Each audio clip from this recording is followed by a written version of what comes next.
Hello, Internet. Gino, that big Reno Greco here again with another episode of Deep Listens, and today is a sad and somber, but also a triumphant episode because we talk about The Legend of Zelda, the Ocarina of Time, one of the greatest games ever made, according to some, and we also say farewell to Billy the Legend Rothert. Thanks, everybody, for tuning in. My name is Billy Rothert, a.k.a. Rothgar, and I'm really excited to be talking about my personal favorite game of all time and what is, in many people's eyes, the greatest game of all time. And it is a bittersweet podcast, as this will be my final episode as a primary, main cast member of Deep Listens, as I will be transitioning on to go back to school and pursue some other career advancement things. I will need some extra time to pursue some of those goals. But I'm super excited because I've always wanted to talk about this game, Ocarina of Time, and we're doing it now. And what better time than the last time? Exactly. And we are also joined, as always, by Pete the Zelda Busby. What's going on, everybody?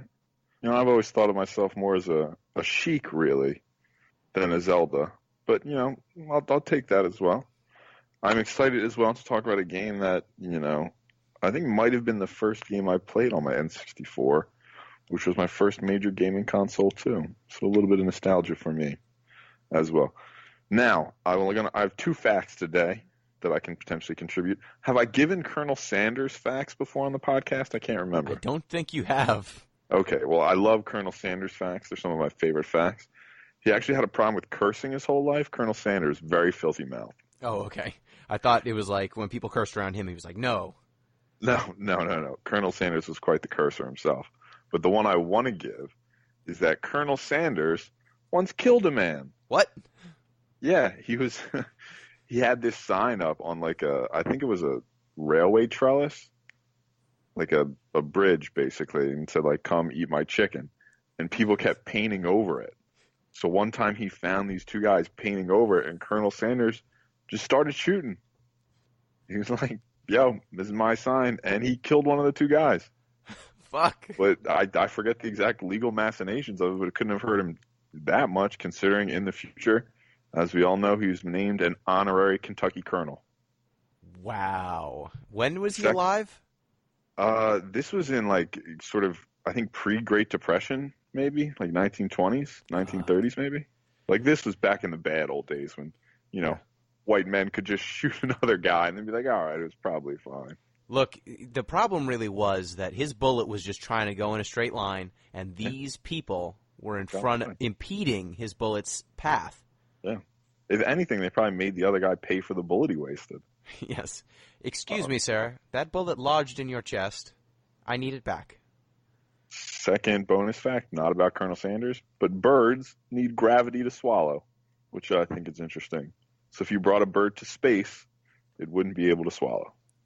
So birds, they do not have any sort of muscles in their throat? Nope. Yeah, they don't have the same sort of, would it be esophageal muscles? Yep. That we do? Those smooth muscles. Yes. I learned that fact from the Magic School Bus. I think Enters the Human Body is the episode, or the game. Because they teach you that your throat will let you swallow while upside down, but you can't swallow when you're sideways. Because your body, you'll choke, basically. I'm going to have to do some experiments. It's an effect called peristalsis, I think. Sure. Or yeah. But peristalsis is the radially symmetric contraction and relaxation of muscles, which does the wave. Makes your throat do the wave. That it does. But that's why you don't see any bird astronauts. That's the reason. That's the one reason. That's all it is. All right. Well, before we start talking about The Legend of Zelda, the Ocarina of Time, or Ocarina of Time, it's time for some emails, and we've got some farewell emails for Billy. And oh, God. A reminder that if you want to get in touch with the show, you can do so at DeepListensPod on Twitter, deeplistens.libsyn.com. We've got comment sections and deeplistenspodcast at gmail.com. And you can sound something like this. This comes in from friend of the show, Jeff Rude. Hello, Deep Listens gang. 3-parter here. First, I'd like to say thank you to Billy for being a part of this show. Hearing his thoughts and opinions has been a treat. I will miss his honest assessments of the quality of grinding in the titles explored on this show, and look forward to his future guest appearances should he decide to do so. Second, I was somewhat surprised to hear how down you two were on Dead Space. I have not played it, but I've always positioned it as a pretty good title of the last generation. I seem to recall Patrick Klepek, I think he's some sort of newsman, some scoops boy, having nice things to say about it. He's been my bellwether on good horror for years now, though I did watch Evil Bong 3, The Wrath of Bong recently. And makes... Oh, no. Turns out the game barely passes for horror. Bumping it right down the to-be-played at some future date list. Yeah, I think it's not that scary. It's still a very good game. It's just not a very scary game. No. Third, for the love of all that is sacred, those interested in Ocarina of Time today should consider the 3DS remake. I got as far as the Spirit Temple on the N64 version before accepting the game, while quite good, doesn't cut the mustard in that iteration with its slow, laggy-feeling inputs and oppressively muddy visuals. The 3DS tightens up the graphics on level 3, but across the whole game, though some of the choices look a little garish, the whole game feels smoother to play. It's also cheap. Happy whatever it is vegetarians eat on Thanksgiving Day. P.S. P.S. I used to stuff Inari sushi wrappers with seasoned firm tofu, walnuts, chopped root vegetables, and poultry seasoning. Learned this recipe from folks who ran a tofu plant in Hawaii. It's my go-to vegan Thanksgiving dish. That sounds good. Thank you for that. Yeah. Thank you for that, Jeff. So, what do you think? Did any of you play the 3DS version of this game? I have. I recognize it as just being an overall just mega graphics update, and that's fine. I don't have an issue with the graphics of the original version, but that's probably because of a lot of like nostalgia factor. And honestly, in 1998, these graphics didn't have any like major glaring issues. No. I mean, they have issues now when you look at it now, but in 1998, this was doing a lot of what it's supposed to be doing for that era. And the only issue with graphics that I run into on a regular basis is exclusively if I'm using an emulator and my computer's like frame rate is like faster than the game can like generate, and so sometimes certain surfaces and textures won't load correctly unless you look at them at the right angle. One example where this will happen is if you recall that there's these like patches of soft earth in the ground with this like a little black hole in the middle. Yep. There's various ways you can interact with those, but they're really just like a texture on top of the normal ground. And if you don't, if you aren't looking at the game at the right angle, or if like the frame rate is weird, those will just disappear from your view. They're going to still be there in the actual game, but you won't be able to see them. That same thing happens with those like sort of shadowy holes in the ground. They'll be there, but you won't be able to see them. That's a problem that I've exclusively found on any emulators of this game. I definitely had problems. Like, I could not finish this game when I was trying to play it via the N64 because when stretched out over an HD widescreen TV, the visuals are very muddy, and also my TV tends to like dim the backlighting when the whatever's being shown is especially dark, and 50% of this game is nighttime. So during those segments of the game, I just couldn't see what was happening other than the minimap. So it just made the game completely unplayable. But I think that definitely if you play it on a CRT TV, like the old version holds up. But if you can get a hold of the 3DS version, it's definitely the way to play now, in a modern situation. Though you don't get to experience Z-targeting, and that's one of the big things about this game. So trade-offs. Second email comes in from friend of the show, Chris Zombie Pie Redacted. It's written on a stone and it was thrown through my window. I don't know how he did this, but what are you going to do? Here I am. Stone and smaller stones instead of ink. Yeah, he duct taped Scrabble tiles to a rock. Here I am writing an email wishing Billy the best. Seriously, Billy, good luck. And if you hit the pay dirt, know that I am willing to be your concubine. Regardless, I want to ask Billy if he ever got around to playing any of the games he mentioned he was not able to get around to during last year's Game of the Year podcast. Did he experience the soul-wrenching drama of detention? How about the mild, mind-melting craziness of Doki Doki Literature Club and Hellblade? We can't forget about that game. Additionally, while he had a strong and vocal presence on the Final Fantasy IX podcast, what is his power ranking of the franchise? Again, wish him the best and look forward to any future humanly interactions we may have, either physical or mental. That last sentence made me sound like a robot. I am definitely not a robot. How do you do, my fellow humans? Thank you, ZP. So ZP first, I always look forward to all of our mental interactions. Those are just choice. Whether or not you're sentient, and you have agency. Maybe that's a discussion for another time. Kind of depends on whether or not you think Talos Principle is a game about religion or about AI. But quick question: my power ranking for the Final Fantasy games. Yes. I'm going to do a quick one because this will be fast. I haven't played every Final Fantasy game, so I won't be able to do like a full list power ranking. But there's probably few people in the world that have played every Final Fantasy game. As far as games that I think are influential, I'm going to say I don't know. Let me just say which ones are my favorite. I think 10 is the one that I enjoyed the most, and 7 was also a really enjoyable game for me. 9 comes right after that. I recognize 9 as being really good, and I think it's your favorite Final Fantasy, Gino. Yes. Just I guess in the context of when I played these games in the order that I played them, it's of no fault to 9, but it had less impact on me because I was a lot older when I played it. Though I recognize 9 has some of the most compelling character interactions. Afterwards would be 8, and then some of the spin-offs Tactics, and I actually really enjoyed Dirge of Cerberus and the yeah, I actually really enjoyed Dirge of Cerberus, but that's certainly going to be I don't think I'd put it top 5, but of the ones that I played, there was another one. I didn't get to play it, but the Final Fantasy VII 3, whichever one that is. Crisis Core, the prequel. Yeah, Crisis Core. Yeah, that game I just heard was a shit show that gave us way more of the teen drama aspect of Final Fantasy VII. Yeah, it is a weird game.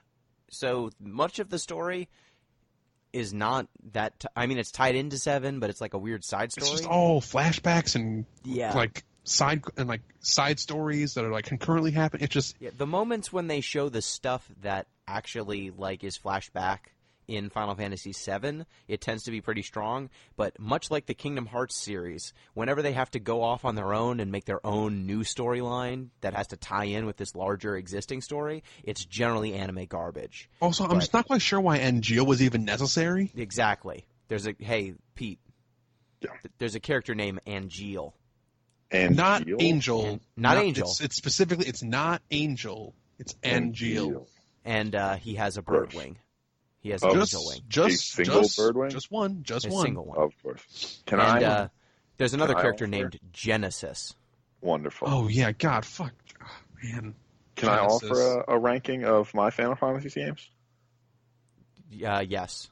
So number 1 is Final Fantasy Tactics Advance. Number 2 is pulling out all my fingernails. And number 3 is all the other Final Fantasy games. All right. If I knew that Final Fantasy Tactics counted in the list, it would definitely make my top 5. That game was actually real good. I'm glad that Final Fantasy IX made the top of both of your lists. It's in the top 3. Billy, did you get around to playing any of those other games that were mentioned? Yeah, I played some Doki Doki. I didn't finish it, though. That game's weird, and one of the reasons why I played it, and I have to be kind of careful telling this story because it's referencing one of my students, so I'll leave all the names out. It was kind of an interesting story here, and it made me play Doki Doki. So this was probably it was actually I know when this was in March of this past year. A young student came in with her mom, and she was very, very quiet and hesitant to speak. And when I tried to sort of like interact with the student in a way that made them like more comfortable. I tried to like find like relatable ground that they could, sort of like relate to me on. I noticed that she was holding a book, sort of clutching it close to her, close to your chest, like protectively. And I said, "Hey, like, what are you reading?" And I actually didn't give a shit what the book was. I kind of wanted to see what her hoodie said. You convinced her. You tricked her. Right? Yeah, it actually had some Undertale like symbols on it, and I was like, "Oh, hey, like."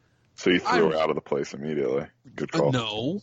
No. I just inquired. Hey, is that an Undertale T-shirt? She's like, "Oh yeah, it is." And then I said, "Well, do you play any other games?"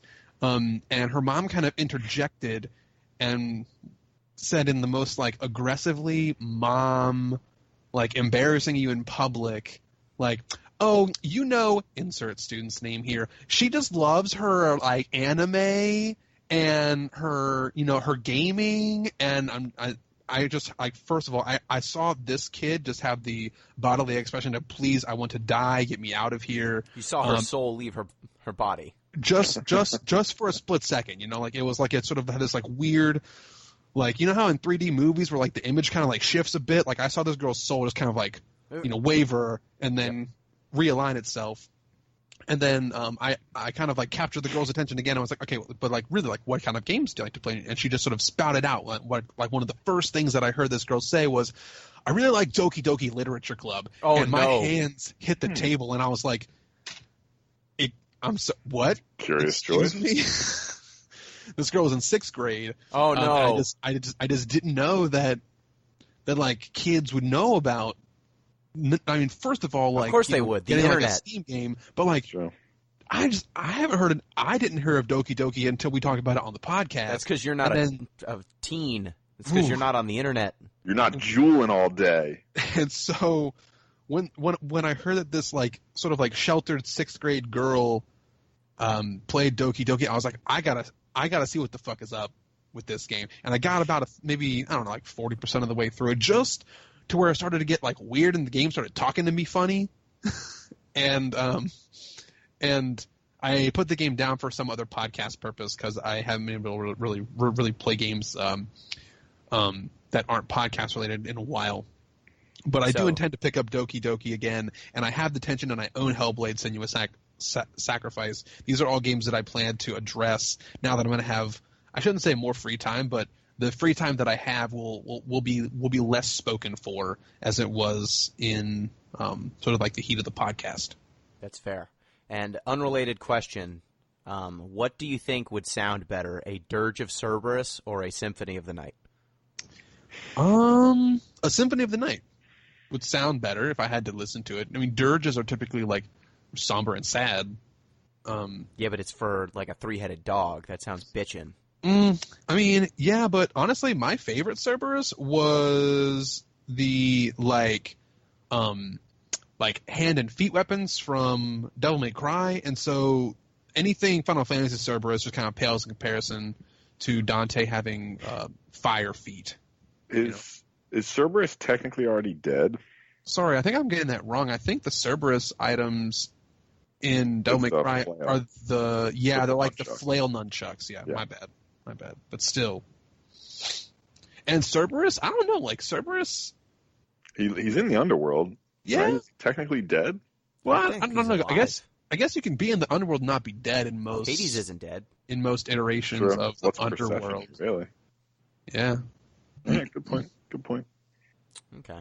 So, there's got to be a video of Mass Effect 2 that's just like Dirge of Cerberus, right? What? Someone had to. I feel. No. All right. Next email. Okay. Next email.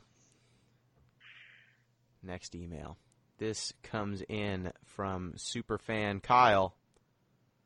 Hey, Deep Crew. I'm going to miss hearing you on the regular, Billy. You always seem like a cool dude. I enjoyed hearing your perspectives a lot, even if those opinions are sometimes crazy. As a faithful listener, I have just one request. Every night before you go to bed, I need you to say to yourself, the Talos Principle is about religion. There's a character literally called God in that game. It's as subtle as a JRPG. Maybe if you do this enough, you'll have an epiphany and understand all of the universe's secrets. Or maybe you'll just finally realize that this is a game about religion. I don't know. I'm not a psychologist. And just so I have an actual question for this email, why is Ocarina of Time inferior in almost every conceivable fashion to the almighty Majora's Mask? Hallowed be thy name.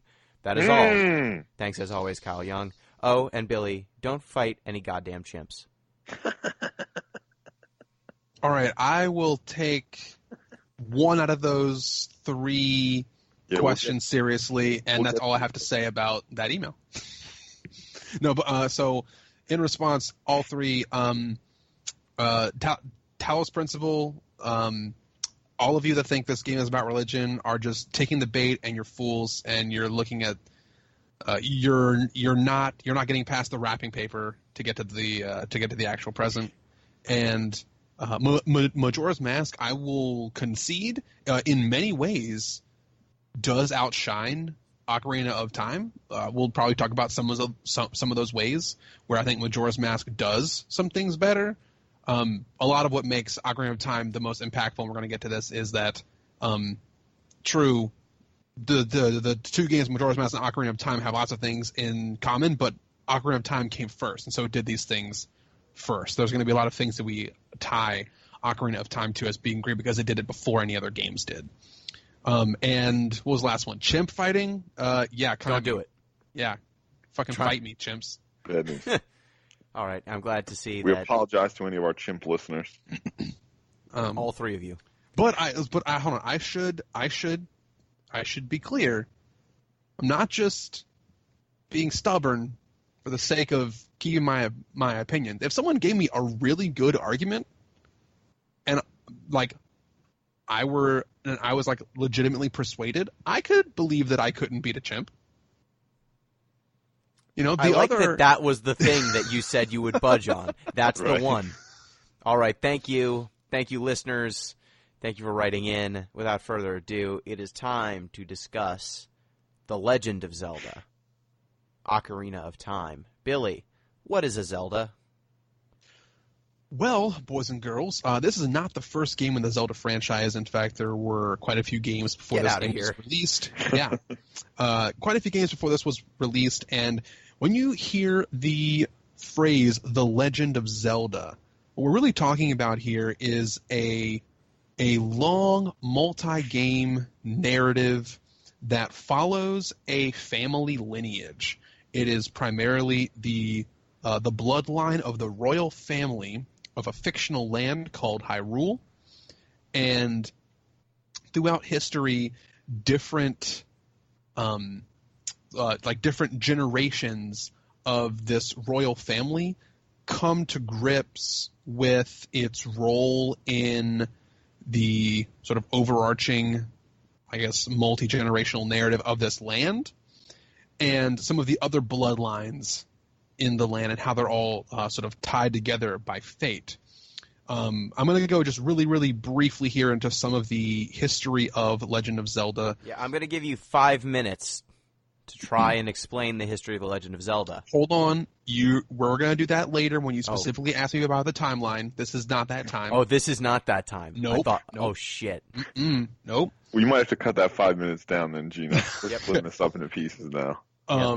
Just to make this real short, there were events that were set into motion that were set into motion ages and ages and ages ago, like part of the world's creation story that set into motion these power struggles and different families and bloodlines and different like reincarnations of like the embodiments of these like primal powers are at odds with one another. Is it bad that as soon as you started saying that, I just had the Big Bang Theory theme song stuck in my head for a few seconds? I mean, yeah, because it's really just disrespectful. The whole universe was in a hot, dense state. And there was a Ganon and a Link and a Zelda. And then power, wisdom, and courage came, and then, we built the pyramids. Yeah, basically.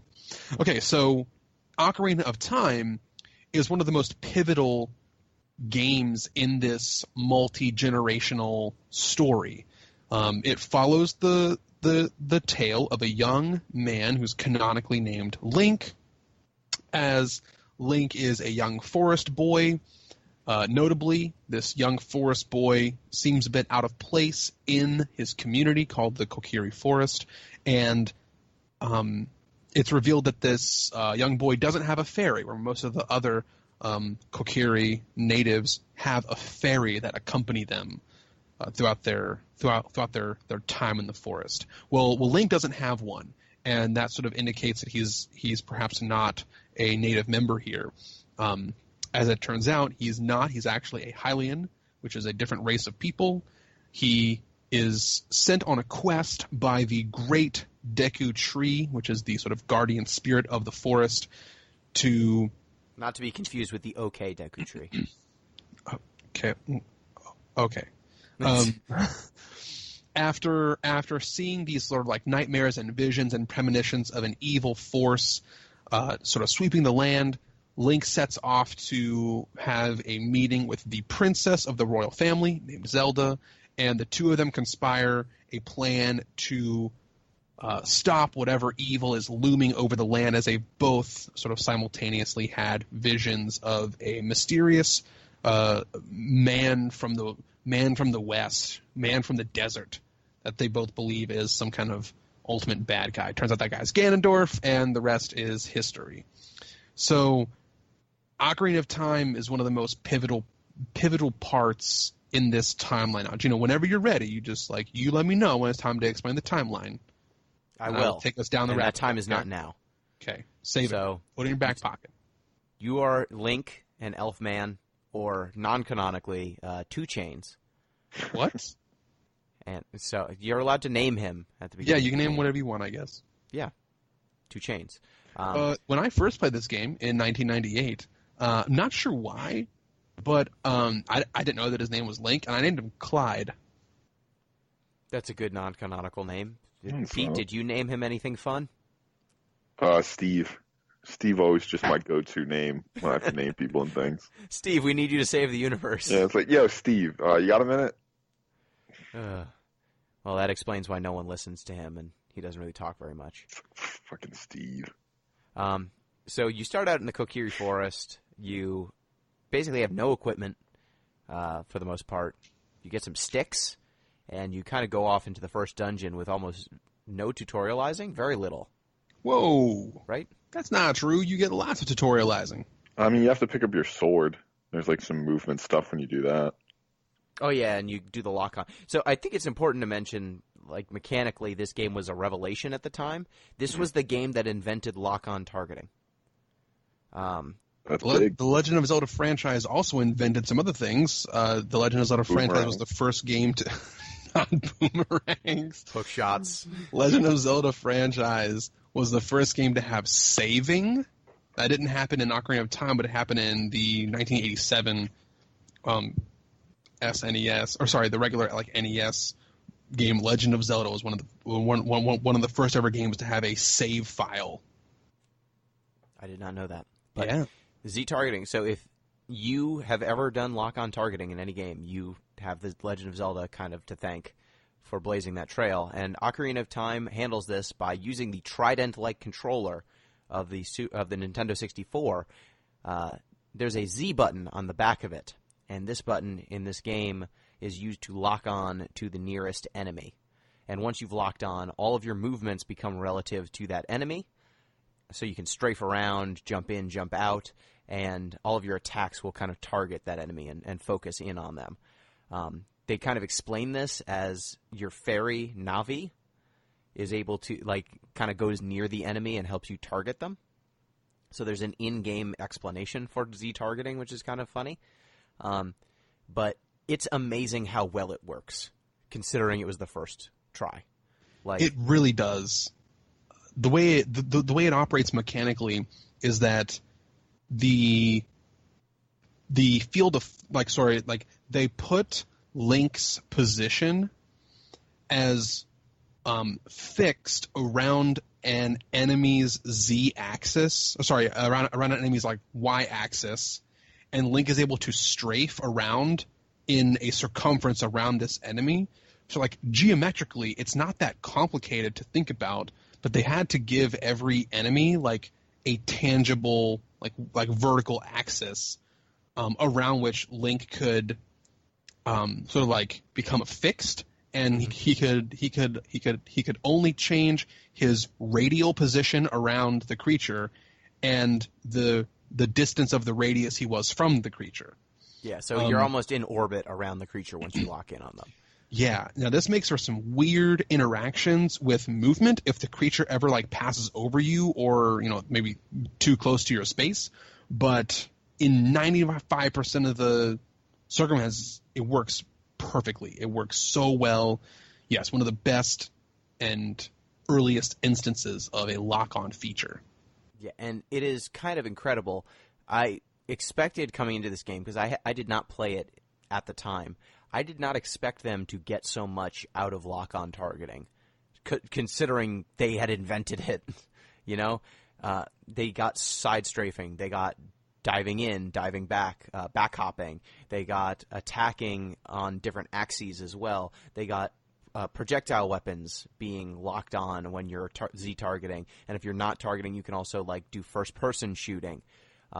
They got facing your shield, you know, facing all of your objects towards that object, whatever you're targeting. Like all of these things, and then like even pivoting off of it when you get things like the reflector shield or the shiny shield.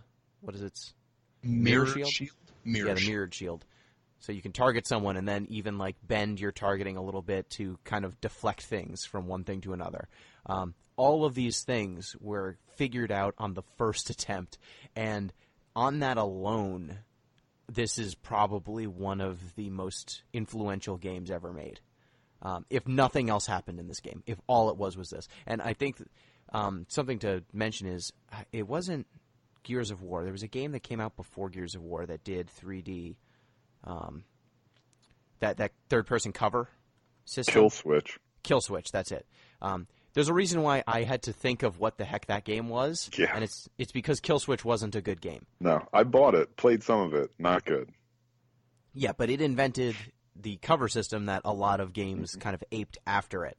The Legend of Zelda, like, created a very, very, very important mechanic, and then on top of it had this excellent layered experience. And it's just so difficult. It's so rare for a game to come up with a mechanic like this and then also execute in other axes.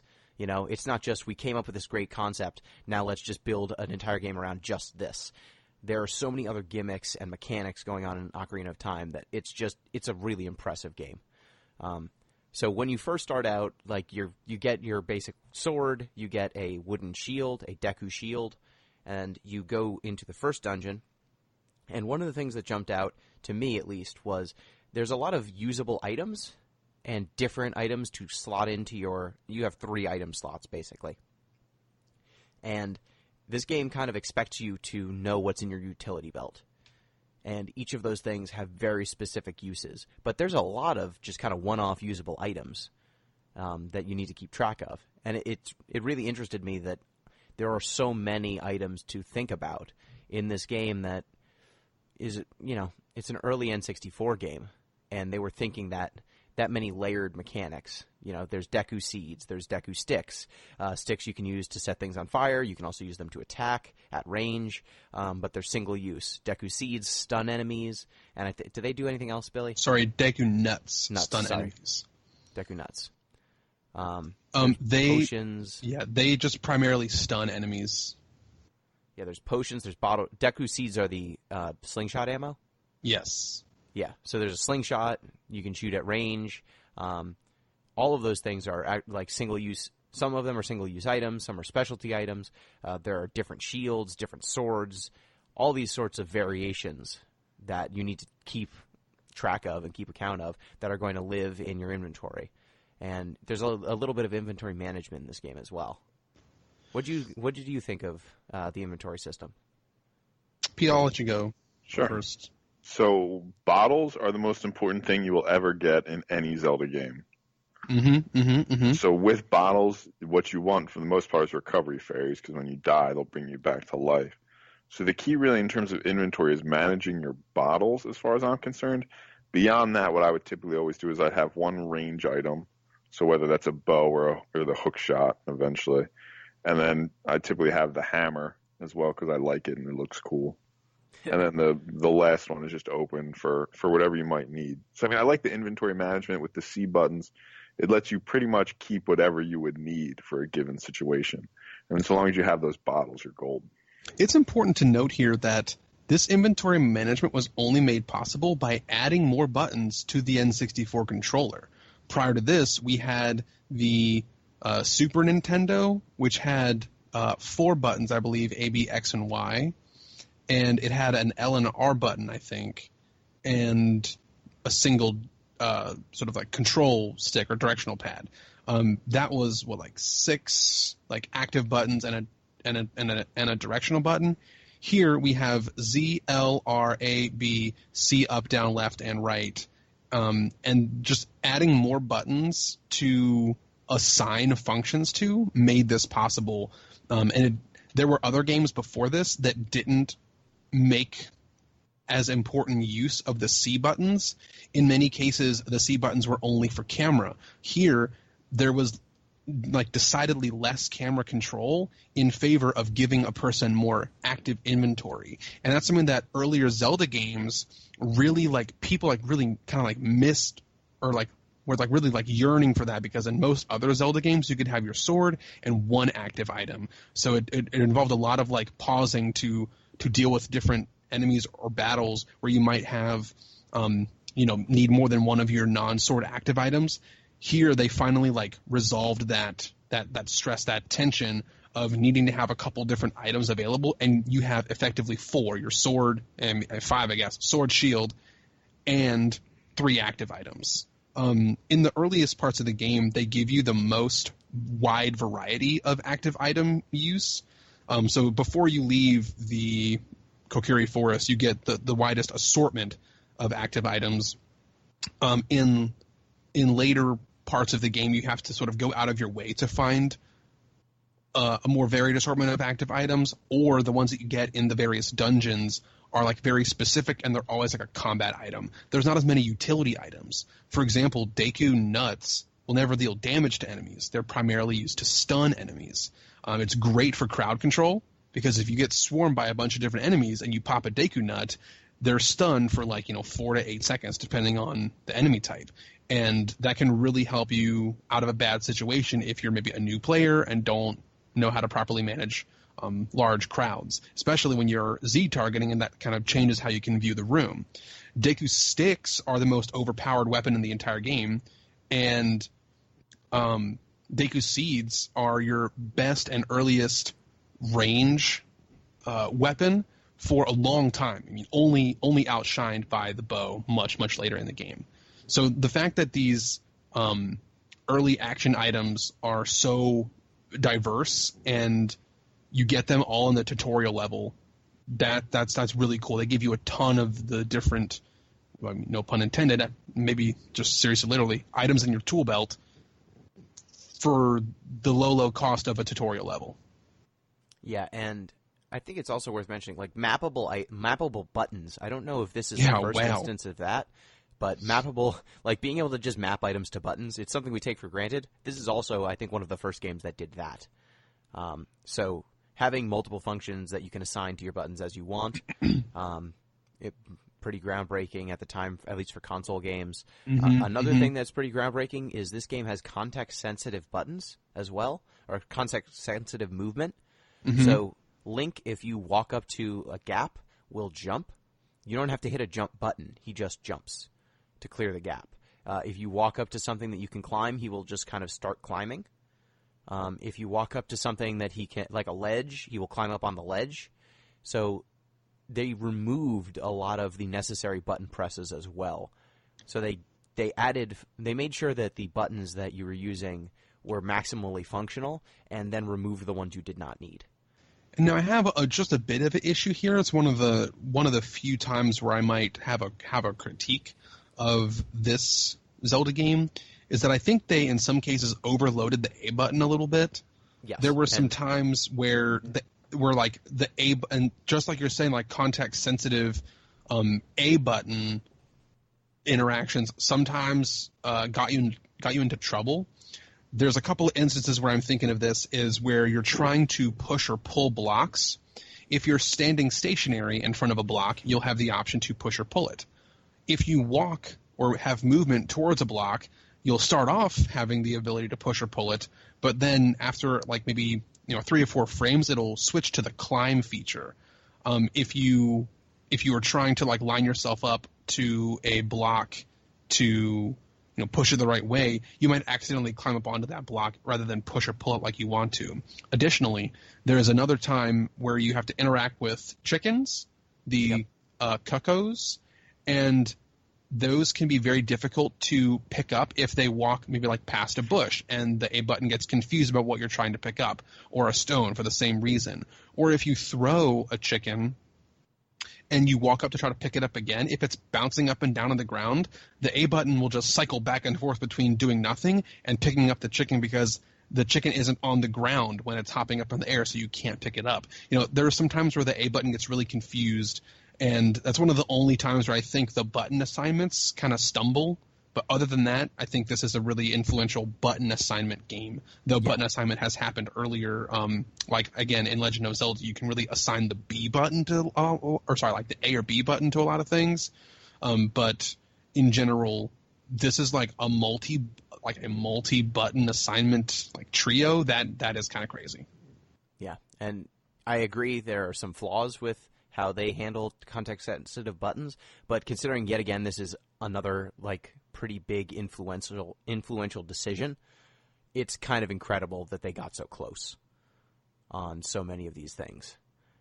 So what did you guys think of the first level, the Deku Tree, the Great Deku Tree? This is what teaches you about kind of just like the basic items and the slingshot mostly. Mm-hmm, mm-hmm. Yeah, and sort of I'm going to phrase it, the sort of idea of navigating the dungeon, like the big move in the Deku Tree is you have to climb to the top and jump from the bottom through a spider web, basically, to access more parts of the tree. And that sort of like environmental manipulation, sort of exploration is going to be key later on in the temples for Adult Link. Yep. I this think boss also isn't very difficult. Like the level's pretty short as well. Yeah, it's pretty straightforward. Yeah, I mean, I can players can clear Deku Tree in five or 10 minutes. One of the things that stands out to me the most about this, there's 2 things. We're going to talk about when we talk about this game from a speedrunning perspective.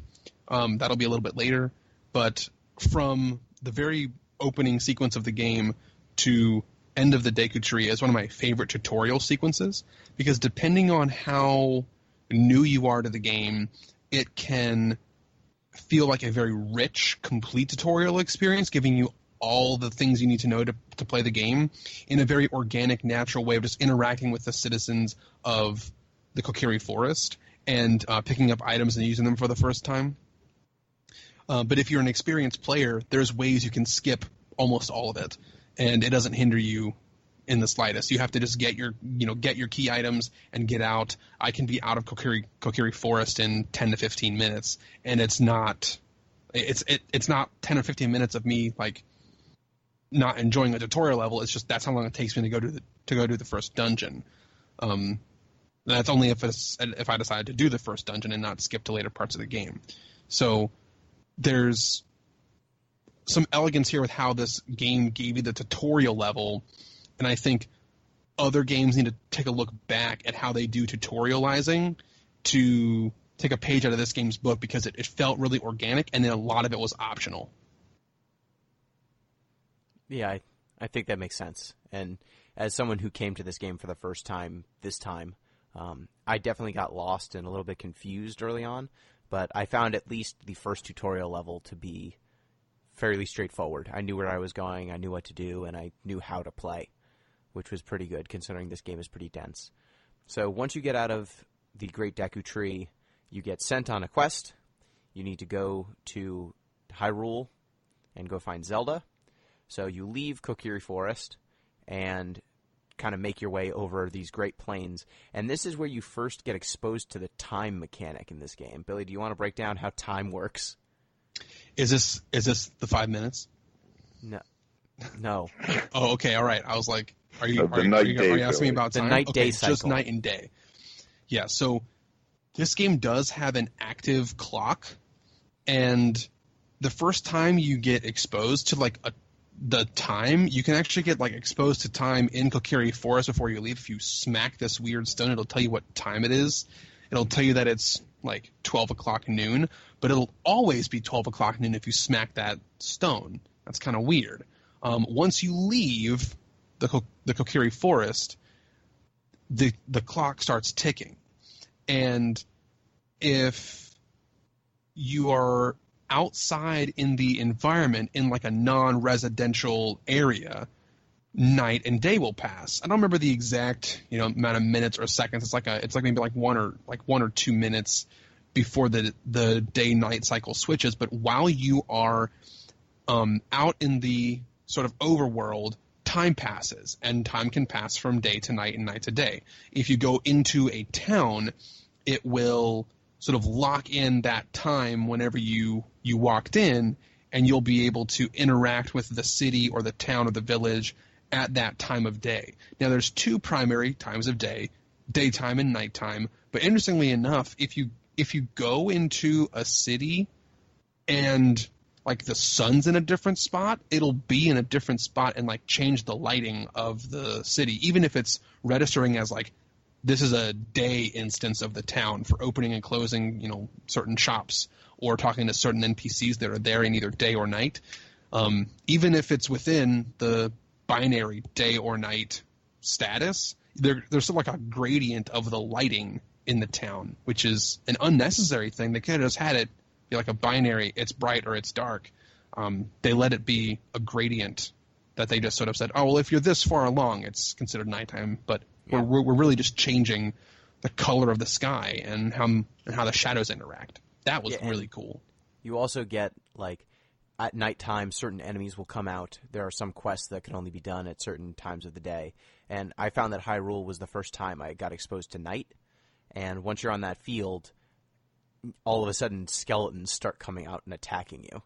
And I assume that if it was the first time you played it and maybe you were a little younger, when it turns to nighttime and then the dead rise and start to attack you, that's a pretty messed up thing. When I was 7, I turned off the game. Yeah, like, it's an odd design decision. And those enemies don't stop coming until daytime. Like, you just get attacked by zombies or skeletons every night. Mm-hmm. All the time. Mm-hmm. It's, this game's, like, a bit, horrifying, a bit scary for just a mainline Zelda game. There were multiple times. So I didn't beat this game for the first time until I was, like, maybe 12 or 13, because in earlier playthroughs of this game, like when I was, 7 or 9, I would play through the game and I'd hit something that was too scary, and then I would just turn off the game and not play it. And then I'd like get up the courage to get past those late night field skeletons, and then I saw fucking redeads, and zombies. Then like just like there were like different levels of spooky shit that would just I'd be like nope, I'm out. And yeah, they're real spooky. They scream at you and jump on your back and suck your brains out. Not into it. They're also naked and wrinkly like an old person. So once you make it over the just the plains? What is it's called Hyrule Field. Hyrule Field. You make it over Hyrule Field. You go into Hyrule proper, the kingdom.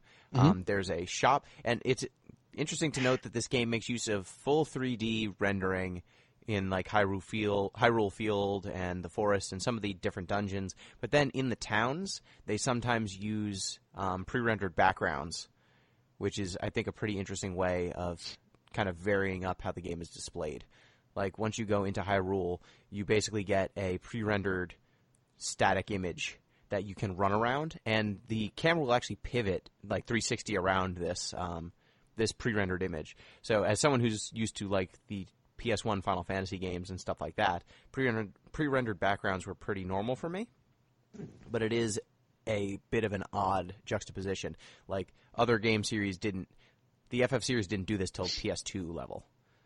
But this game already was doing like hybridizing, where they wanted image fidelity in some places, so they went with pre-rendered, and then in some places you needed the ability to move around in, full 360, so they rendered everything in 3D.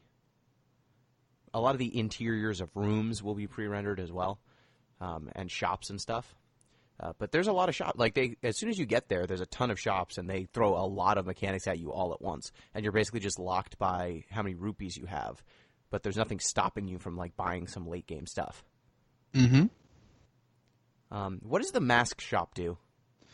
The mask shop is one of 2 times in the game that you get to go on a series of item trading.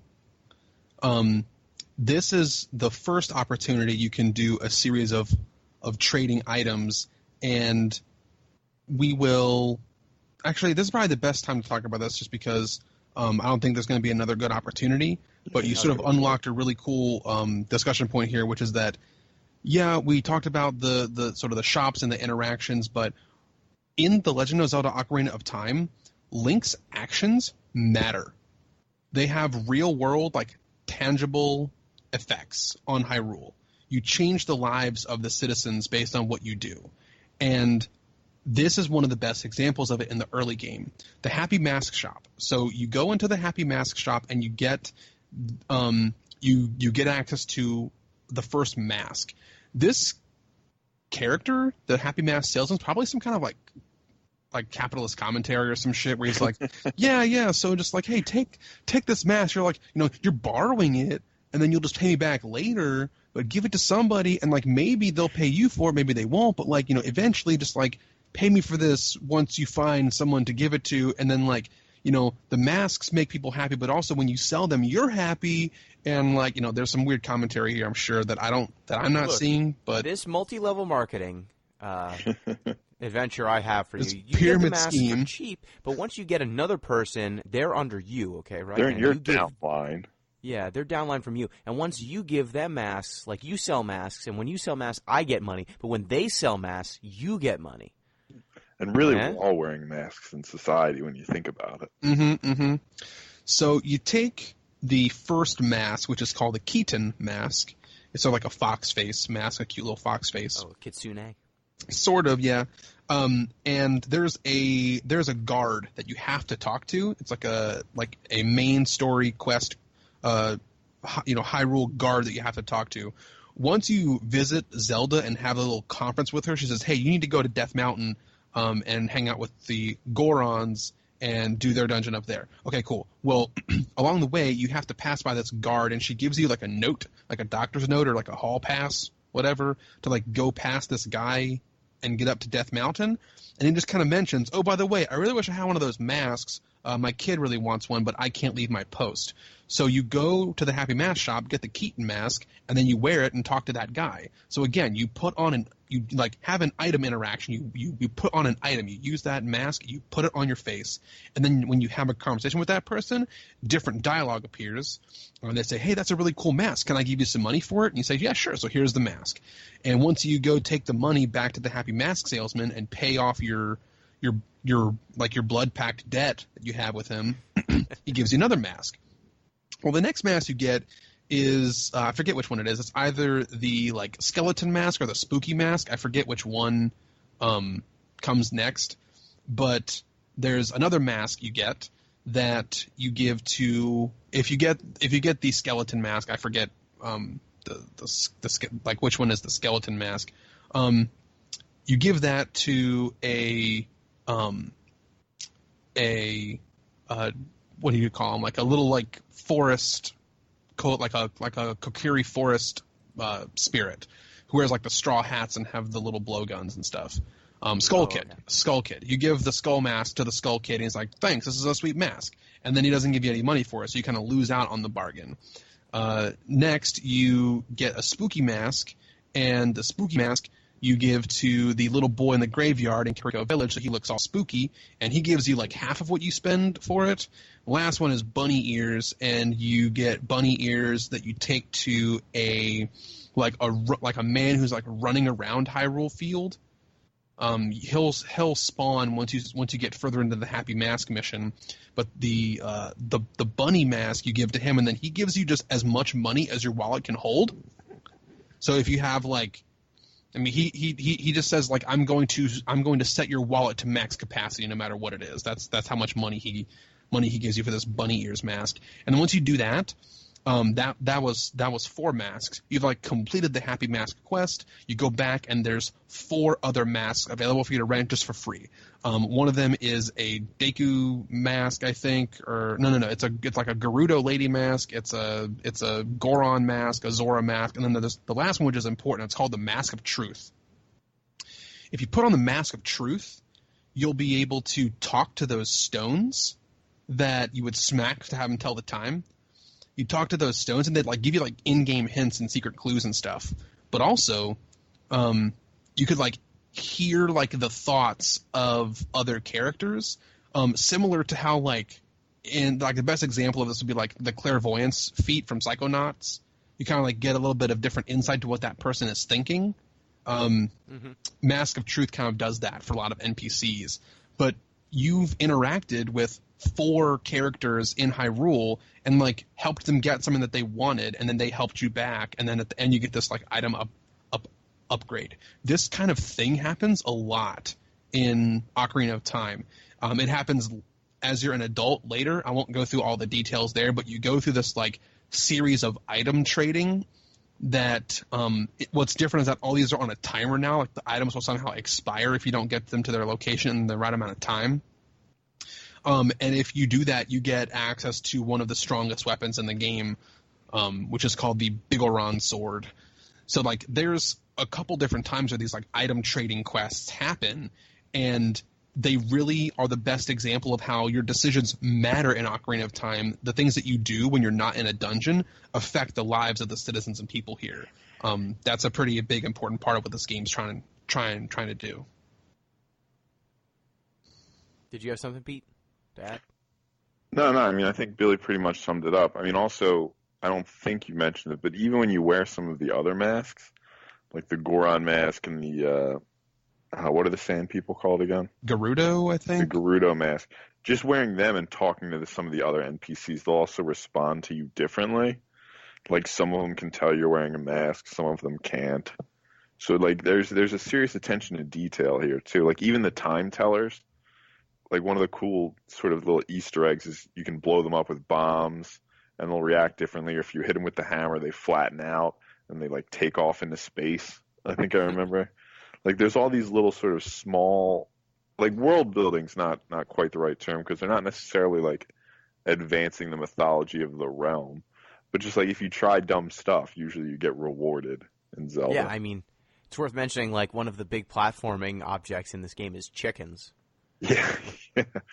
Like if you're holding a chicken, your jump is longer because the chicken will flap and it will cause you to basically glide down.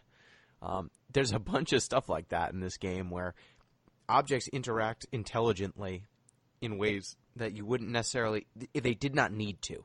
Mm-hmm. I should say it's how you would kind of expect them to interact, but there's no reason that they needed to be coded in such a way that they did interact that way. But they went the extra mile on just like everything in this game, it feels like. So once you get to Hyrule, you get your assignment, you find out you got to stop Ganon, he's doing bad things. You get sent off to Doom Mountain.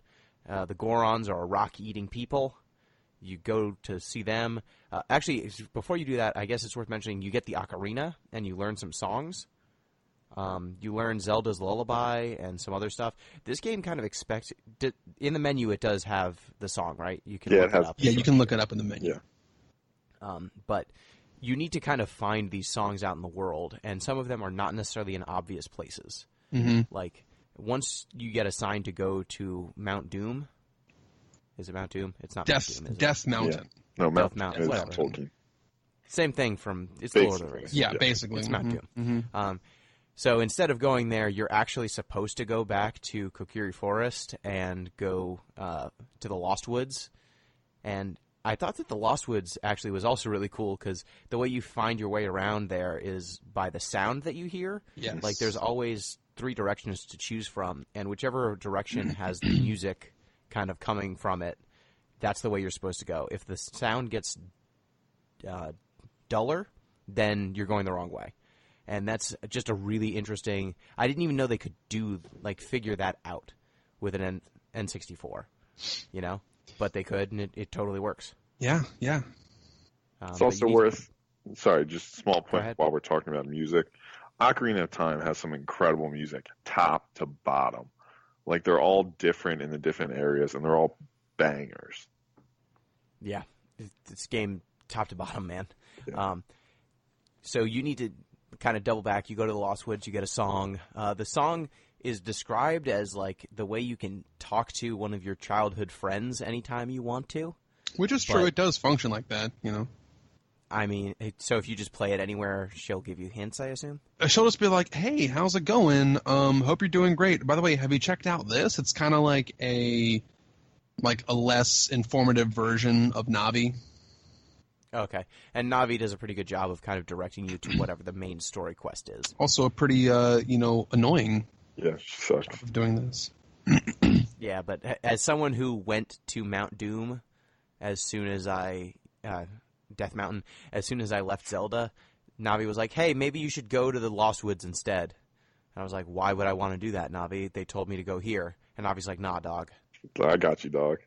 You really need to go here, because if you don't go here, then you're not going to get this song. And it turns out, like, you need to go to the Goron King and then play him the song that you learned in the Lost Woods for some reason. Yeah, and then he starts to dance. And then It's he got the dances. sickest beat. It does. I like that canonically it's because it's got a sick beat, Yep. but it's just funny to me. Well, there's no real reason you would think to do that, right? Right. There's no hint that, hey, you need to play this song for this dude, otherwise you can't advance the plot. Well, Right, but weirdly in Zelda, it is called the Ocarina of Time. But anytime you hit a point, you're like, I don't really know what to do right now. The answer is pretty much always play your Ocarina. Yeah, just play. But how do you know which song to play? Just run through them. so Just play all of them? at Yeah. this point in the game, you can really only get access to songs. get access to 4 songs. There's really only 4 songs you can get access to at this part of the game, and there's 2 times you can pull out your ocarina. If you pull out your ocarina in one instance, you'll just see like a sort of a close-up shot of Link playing it, and there's nothing else in the background or foreground. If you pull out your ocarina at a specific time, a special chime will play that says, yes, you're at a spot where you should play a song, and like a treble clef and like musical lines will show up for you to input a specific song. So if you stand in front of the Goron King, it does that, and it says, hey, we're looking for a song here, pick which one you're going to play now. So the But game... that's something it's a bit subtle. It is. The game it doesn't is. tell you that it only draws the treble clef at the right moments. And given that you only have 4 songs that you could possibly get at that time, and you probably only know 2 of them at this point in the game if you're playing the game through normally. I had all 4 at this time in my most recent playthrough because I just knew where they were and I went and got them. But you should probably only have 2 at this time, Zelda's Lullaby and the Soraya song. So those are the ones that you have, so it's got a 50-50 shot. Yeah, I just think that it's a interesting design, and this, I think, kind of speaks to some of the more... I wouldn't say that it's necessarily old style of design, because there are certainly games that use this. You have access to X interactions, just try all of them, and then one of them will be correct, versus other games that will kind of guide you to the right one. I think that this is kind of one of those more Dark Souls-y style of designs, You have a bunch of things that you can potentially do. Just figure out which one it is. We're not going to tell you. Now, since we're right here, it'd be good to mention a couple things. I think that there were some times, I think this is another critique of Ocarina of Time, where the game actually, didn't handle some subjects correctly. And the most, instant and obvious excuse or response is, well, it was 1998, game... development was in a different, place. In fact, the whole world was in a different place in 1998. So, what are we, what are we going to really complain that much about? But it doesn't really excuse some of these things entirely, especially now, as this game is really looked at as a cultural artifact. A couple things jump out to me. the Gerudo King, sorry, not the Gerudo, the Goron King says, I'm depressed, like I feel sad. It seems like he has depression. He says that. As soon as you play this song, just like instantly, bam, he says, oh, just like that, my depression's gone now. And that's something that kind of like is probably not handled that well, because that's not how it really works. And you kind of said like, oh, well, like, okay, like maybe it's like a mistranslation. He's just like sad or moody or angsty. I don't know. But like it pretty clearly says my depression is gone, poof. And that's not really how this works in real life. So that was probably a little bit insensitive. And there's two other instances where just there was like a weird cultural thing that had to be changed in later iterations of Ocarina of Time. The game, for some reason, maybe it was a design choice to try to add some kind of cultural flavor, but there's 2 times where like Islamic culture shows up in this game, and one of the times is in the Fire Temple as an adult. There's a background theme music of the Fire Temple, which not because it is an Islamic theme. I think the Fire Temple music is probably like my least favorite music in the like of all the temples. I think it's like the least interesting music of all the temples. But in like an earlier version of the game, it has like real Islamic chanting at some point. That was later taken out after complaints from the Islamic community. Additionally, there were these symbols that are on all the blocks. And Gino, I think you probably have these symbols on your blocks, but they are like a crescent with like a little star in it, which is another Islamic symbol. It's very close to an Islamic symbol. And that is the symbol of the Gerudo, which in this game are really the only like people of color in the world. So like this is kind of really like a cultural step, people, right? Yeah, it's Ganon's people. Yeah. Now it's easy to sort of think that Ganon's evil, so Gerudo are evil. That's not actually true. Gerudo are not inherently evil. They're actually a really unique, like matriarchal, or in most cases, matriarchal race of people. So there's some pretty cool things that go on with the Gerudo. That they're like a primarily female culture. They're like always warriors and really strong, but also they were sort of tied to this like Islamic symbol. In later versions of the game, like other ports of it, that symbol was changed and that music was taken out to be a little more culturally sensitive. But this is Ocarina of Time had this happen, but I mean, it's just kind of a matter of fact that some games that were made in the 90s didn't handle some things very well culturally. Doesn't excuse Ocarina of Time, but it just kind of happened. I think it's worth mentioning that like it's not a coincidence that this game, like the Fire Temple had chanting in Arabic, and the symbol that they used was an Islamic symbol. It's not an accident that Ganondorf is from one of the only dark-skinned races in this game. Like all of these things line up in a certain way that is kind of gross. It is the story that they're telling. I mean, it's your sort of Mount Doom connection was sort of accidental, but telling in a way too. Like you think about how the elves. I don't know if like they were explicitly described as fair-skinned in the Lord of the Rings. I assume they were.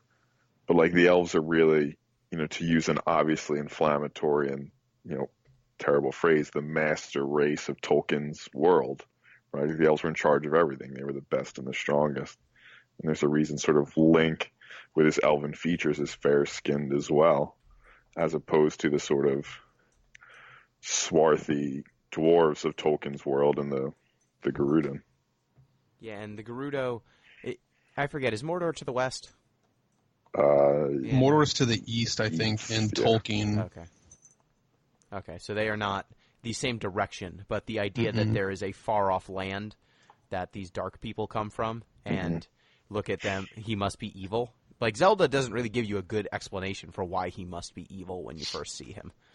She gives a good explanation enough for, like, the game to make it purposes. Not, like, just blatant racism, because you've had premonitions and visions of this person, she's also had premonitions and visions of this person, and it's revealed why, and it's because the three of you are like fated and linked. So there's reasons why that it's not just like blatant racism, but there's other tones of racism elsewhere. What's Ganondorf's motivation here, really? Like, he's just power mad, right? Like, he just wants to control everything. Well, the Gerudo in general are kind of like marginalized, Right. and the game talks about them being marginalized. I think his initial motivation is to rectify that, and part of Gerudo lore is that every so often a Gerudo male is born, and that's very strange and unique. Like only once a generation or something a Gerudo male is born. Most of the time when Gerudo women procreate, a female is born, and she primarily adopts the traits and like physical features of the Gerudo females. They're like very, very dominant, genetically traded. But every once in a while a male is born, and that person is sort of like slated to become the leader of the people for that person's lifetime. And Ganondorf, being a Gerudo male born, was sort of tasked with being the emissary to the royal family from the Gerudo people. So I think his initial motivations aren't just strictly evil, but yeah, he becomes power mad. And when we learn that the Triforce, the sort of like big magical... The MacGuffin. The big MacGuffin of Ocarina of Time, he wants to get his hands on it. It is for ultimate power and world domination. Yeah. So I think that it's interesting that all of these themes play out in a game that is, I mean, it's not the most story light, but it's definitely not that dense. No. I mean, you do even have like some weird ideas of like servitude and enslavement too with the Goron. Like they're basically just up there working for Ganondorf, doing his mining. Yeah, and you meet the Zora as well, the fish people. Mm-hmm. I forget what their deal is though, like how they fit into this global. They are just like longtime allies of the royal family, and have always been. I honestly, I think like they're kind of like the elves of the Zelda universe. I mean, to be kind of honest, like if not to be confused with the elves of the Zelda universe. Right. Yeah, like which is yeah. I mean, they don't have like the sort of ultimate power though. They don't have ultimate power, but they have like ostensibly like in many of the versions of the Zelda franchise, the Zora seem to have like more impressive architecture, access to better magic. There's a certain level of power that the Zora have inherently that the regular humanoid races don't have. True, the regular humanoid races in this case, probably the Hylians, probably have like a greater just sword and shield military presence, but I think in a square off 1v1, I mean, they're probably of equal might. Yeah, and I think it's just interesting that there are all of these races and they all have their own histories and their own backstories and all that sort of stuff in a game that mostly it's just like point in one direction, go defeat a dungeon, defeat a boss, go to the next dungeon, defeat a boss. I mean, you really actually cannot look at this game and point at it and say it's whitewashed, because it really is not. The characters that show up and are most influential, if you're going to talk about, I guess, like the 8 or 10 most influential characters, like 50% or more of them you'd probably classify as non-white. Sure. So are there any dungeons in the beginning of the game, the Child Link section, that you guys want to call out specifically? So there's Jabu. So we talked a little bit about getting to Dodongo's cavern, and you also have the option of getting magic. Mm-hmm. Can you just not get magic the whole game? No, you need the fire. The fire is the only one you need, though. Well, you need to have the ability to spend magic, and I actually haven't researched this, but I think you only need So I think in all the locations where you. Yes. I think in all the locations where you need fire, there is fire in the room, and you can shoot an arrow through the fire. To the Shadow Temple, you absolutely need Din's fire. Yeah, because you need to light a whole bunch of torches at once. Yeah, it's like 25 torches in a circle. Arrows. You do need the magic arrows. Yeah, but what I was thinking of, I think getting Din's fire doesn't do two things. I think it doesn't give you Din's fire and give you magic. I think it just gives you Din's fire, and then anytime you would have a magic item that would use magic, you also get your first magic meter. Okay. I think that's how it works. Okay. I'm not sure, actually. It's something that I don't know about Zelda. That's crazy. So if you do not find a great fairy to give you magics, you can just go without magic for long stretches of the game? Yeah, you don't need magic until the Shadow Temple, I think, which can be the last temple before the final boss. Wow. Okay. That's interesting, because that's another thing that, like, there's this entire mechanic that can be hidden from you for large swaths of the game. Wow. Kind of a cool design. Cool and obtuse. Mm-hmm. So was there anything in the early part of the game to Dongo's Cavern or Jabu Jabu's Belly? So let me just really quickly run down the overarching structure here so that we just address it.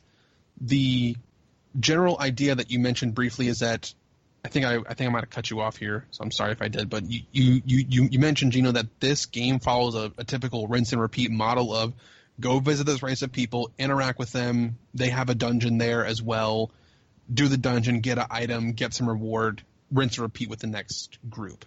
And as you progress, you do that for all the dungeons as a child and all the dungeons as an adult, and then you go to the final boss. For a kid dungeons, the first 3 dungeons as a kid are the Spiritual Stone dungeons, and the one that sticks out to me the most is Deku Tree, again, for speedrunning reasons, because it has the most, I guess, important role to play in speedrunning this game.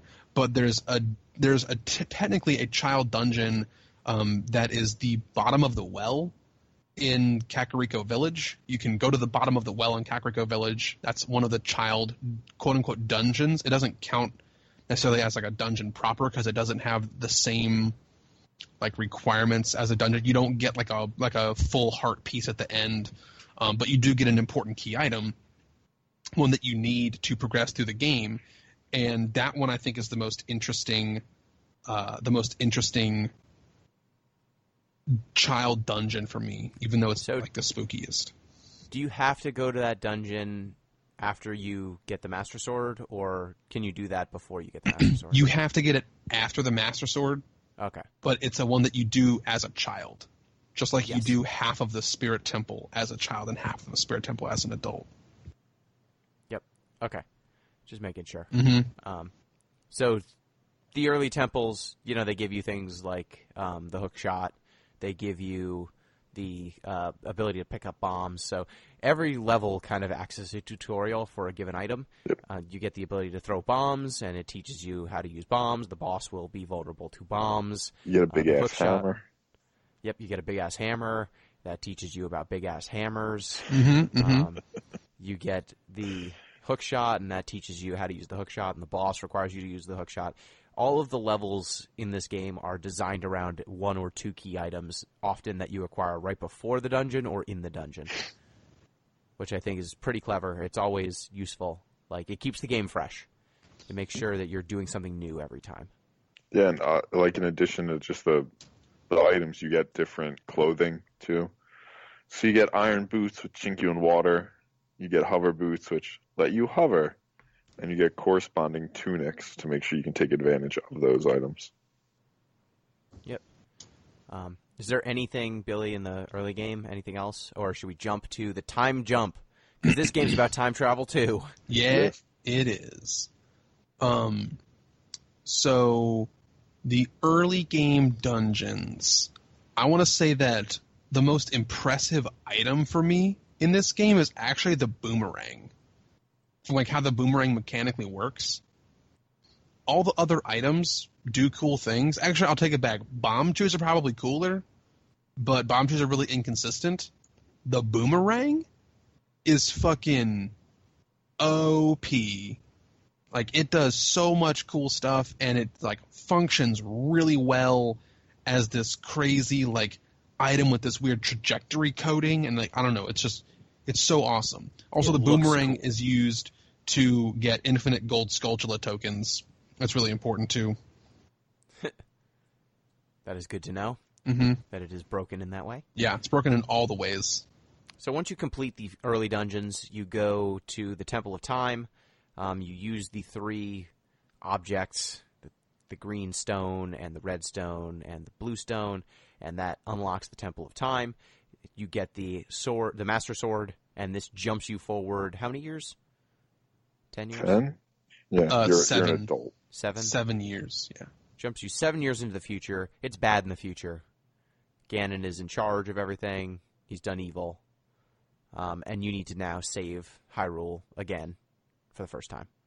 And as an adult now playing this game, I can't really get that enthusiastic about restoring Zelda to power, as it's just a monarchy, and I can't support it. No, but you don't understand, Pete. She's a benevolent monarch. No. She cares about her people. For now. It's going to be more serfdom. Those skeletons will be working the fields at night, and they'll be living off their wages. Ridiculous. I bet Zelda's behind the Happy Mask shop and the just cycle of debt that it is imposed upon the people of Hyrule. She's hoarding the rupees.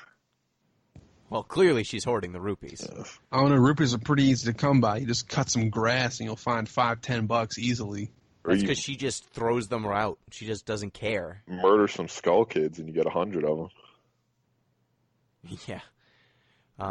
So the time jump, I think, is pretty interesting. What did you guys think about that, other than the conceit, like how it affects the world and all that stuff? I think what the game's trying to say is that there's some things that you just can't deal with until you're older. I think it's supposed to be like part of the commentary here. And Shigeru Miyamoto has made some commentary on Zelda and how he personally thought of Link's character as a bit of a projection of himself as a kid. And there were things that I think it's important that the game says you can't deal with some of this stuff until you're a little bit older. That's the only meta commentary that I'm getting from the Master Sword draw. All right, cool. So is there anything in the temples, now that you have to go to all of these temples and find sages and get sage stones or what chips? Sage? More MacGuffins, who cares? Yeah, Sage more medallions. MacGuffin. They're called medallions. You have to awaken the sages. Are there any... And the sages are all basically your buddies from the early game who now are hyped up. Yeah, superpowers. With one exception. Yeah, the Gerudo one you don't meet as a child. Oh, yeah. You have to... Well, you do meet them as a child, but you have to go past the Master Sword and then go back in time and do stuff. You have to get to Desert Colossus first as an adult, then come back as a child, and you meet them as a child, but much later in the game. Yeah. So you do time travel, but ultimately it's like, hey, all the people who you befriended as a child, now they're adults, and they are powerful, and they're going to help you. And that's pretty interesting. Is there any dungeon that jumps out to you in the later half of the game? I hear that the water temple is terrible. It is. I mean, it deserves its scorn. Please scorn it. Yeah, it's just you have to keep raising and lowering this water and getting the keys, and the whole thing's a pain in the ass. To be honest with you, though, I always hated the Shadow Temple because you have to use this stupid magic item called the Lens of Truth in order to reveal hidden walls and passageways and things like that.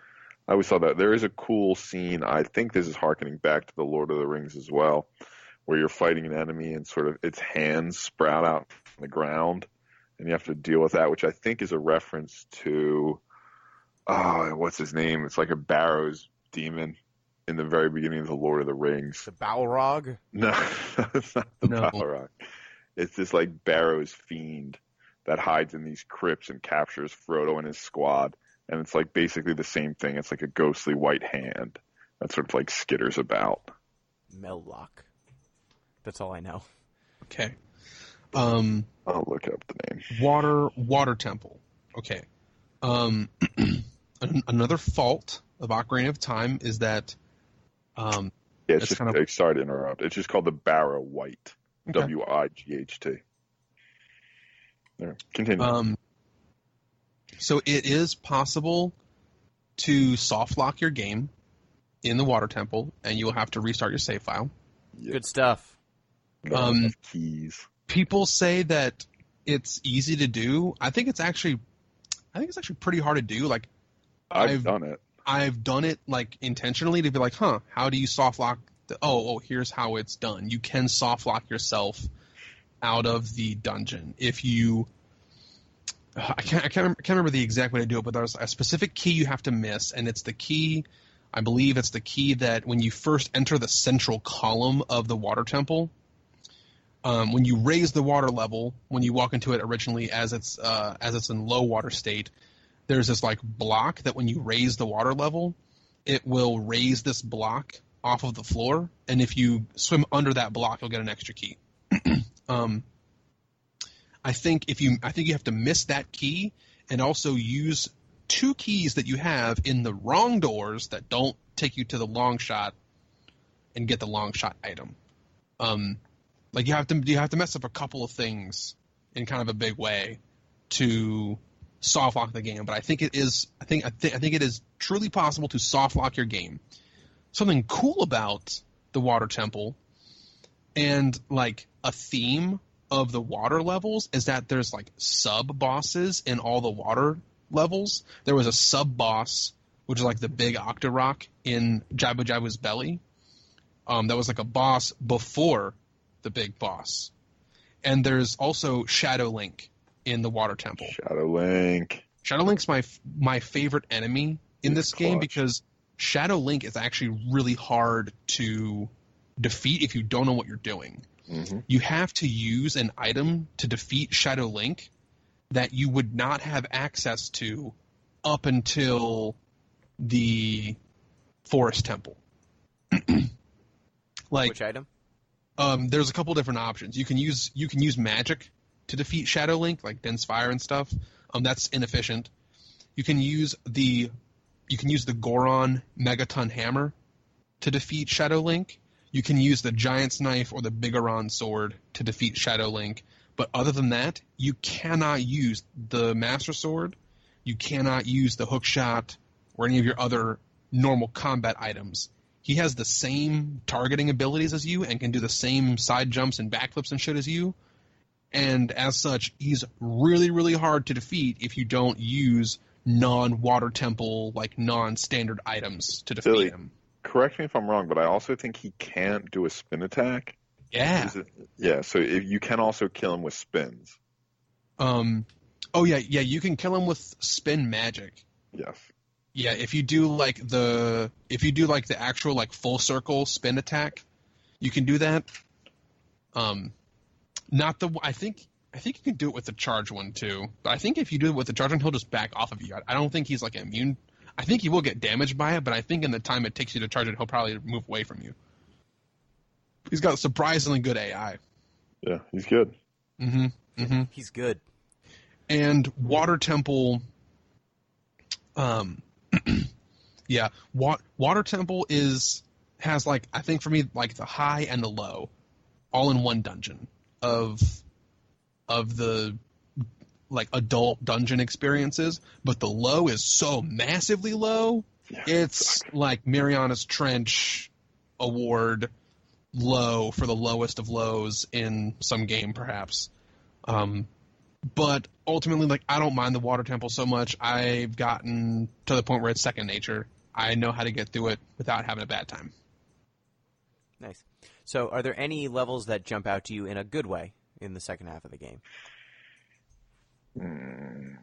I always liked the Spirit Temple. Mm-hmm. That's the one with the sisters bosses, right? Yes, Twin Rova. I always thought that was probably one of the best the best boss fights. Yeah. Like these 2 twin sisters, one of them's fire, one of them's ice, and you have to collect charges from the ice sister and then shoot them back at the fire sister and vice versa. And then eventually they combine to make one like super witch that weirdly gets much younger and more attractive. Yeah. But I think that's probably the best adult temple as far as I'm concerned. And interestingly enough, like you can make this fight a lot harder by not getting the ice arrows. Yeah. You have to get the fire arrows at some point in the game, so that you have to get that. That's also much later. So you can shoot frozen eyes, but that's, again, like much later in the game. You have to get the fire arrows at least. But you could not get the ice arrows and make like half of that fight real hard. Like one of the enemies you just can't really interact with as much. Well, can't you beat them just by using the mirrored shield? Yeah, but it's just I think you can do fire and ice arrow stuff too. I didn't get to the Spirit Temple in this playthrough because I was just doing literally everything else in the game.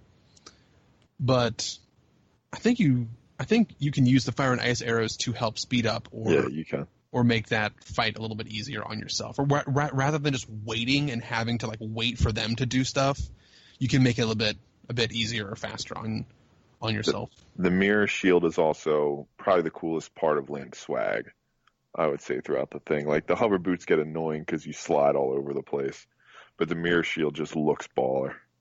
The hover boots are great because they give you access to like these dope pause buffering, like momentum glitches. Don't you talk shit about the hover boots ever again, Pete. Sucks.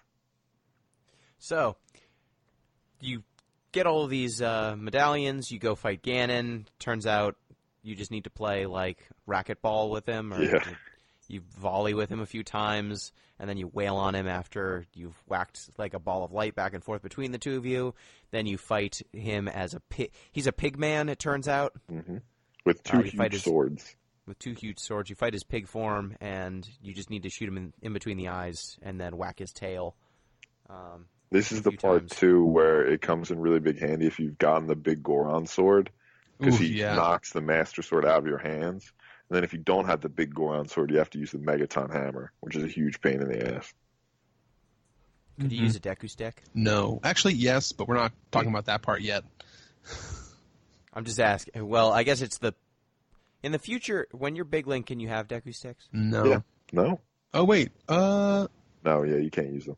No, you can't use them. There's like I think there was a way you could accidentally pull them out as an adult, and it would like it would hard lock your game, but then you just like reset and you'd be fine. So, Billy, I think it's time to talk about speedrunning, because we've mentioned Deku Sticks and we've mentioned Ganon.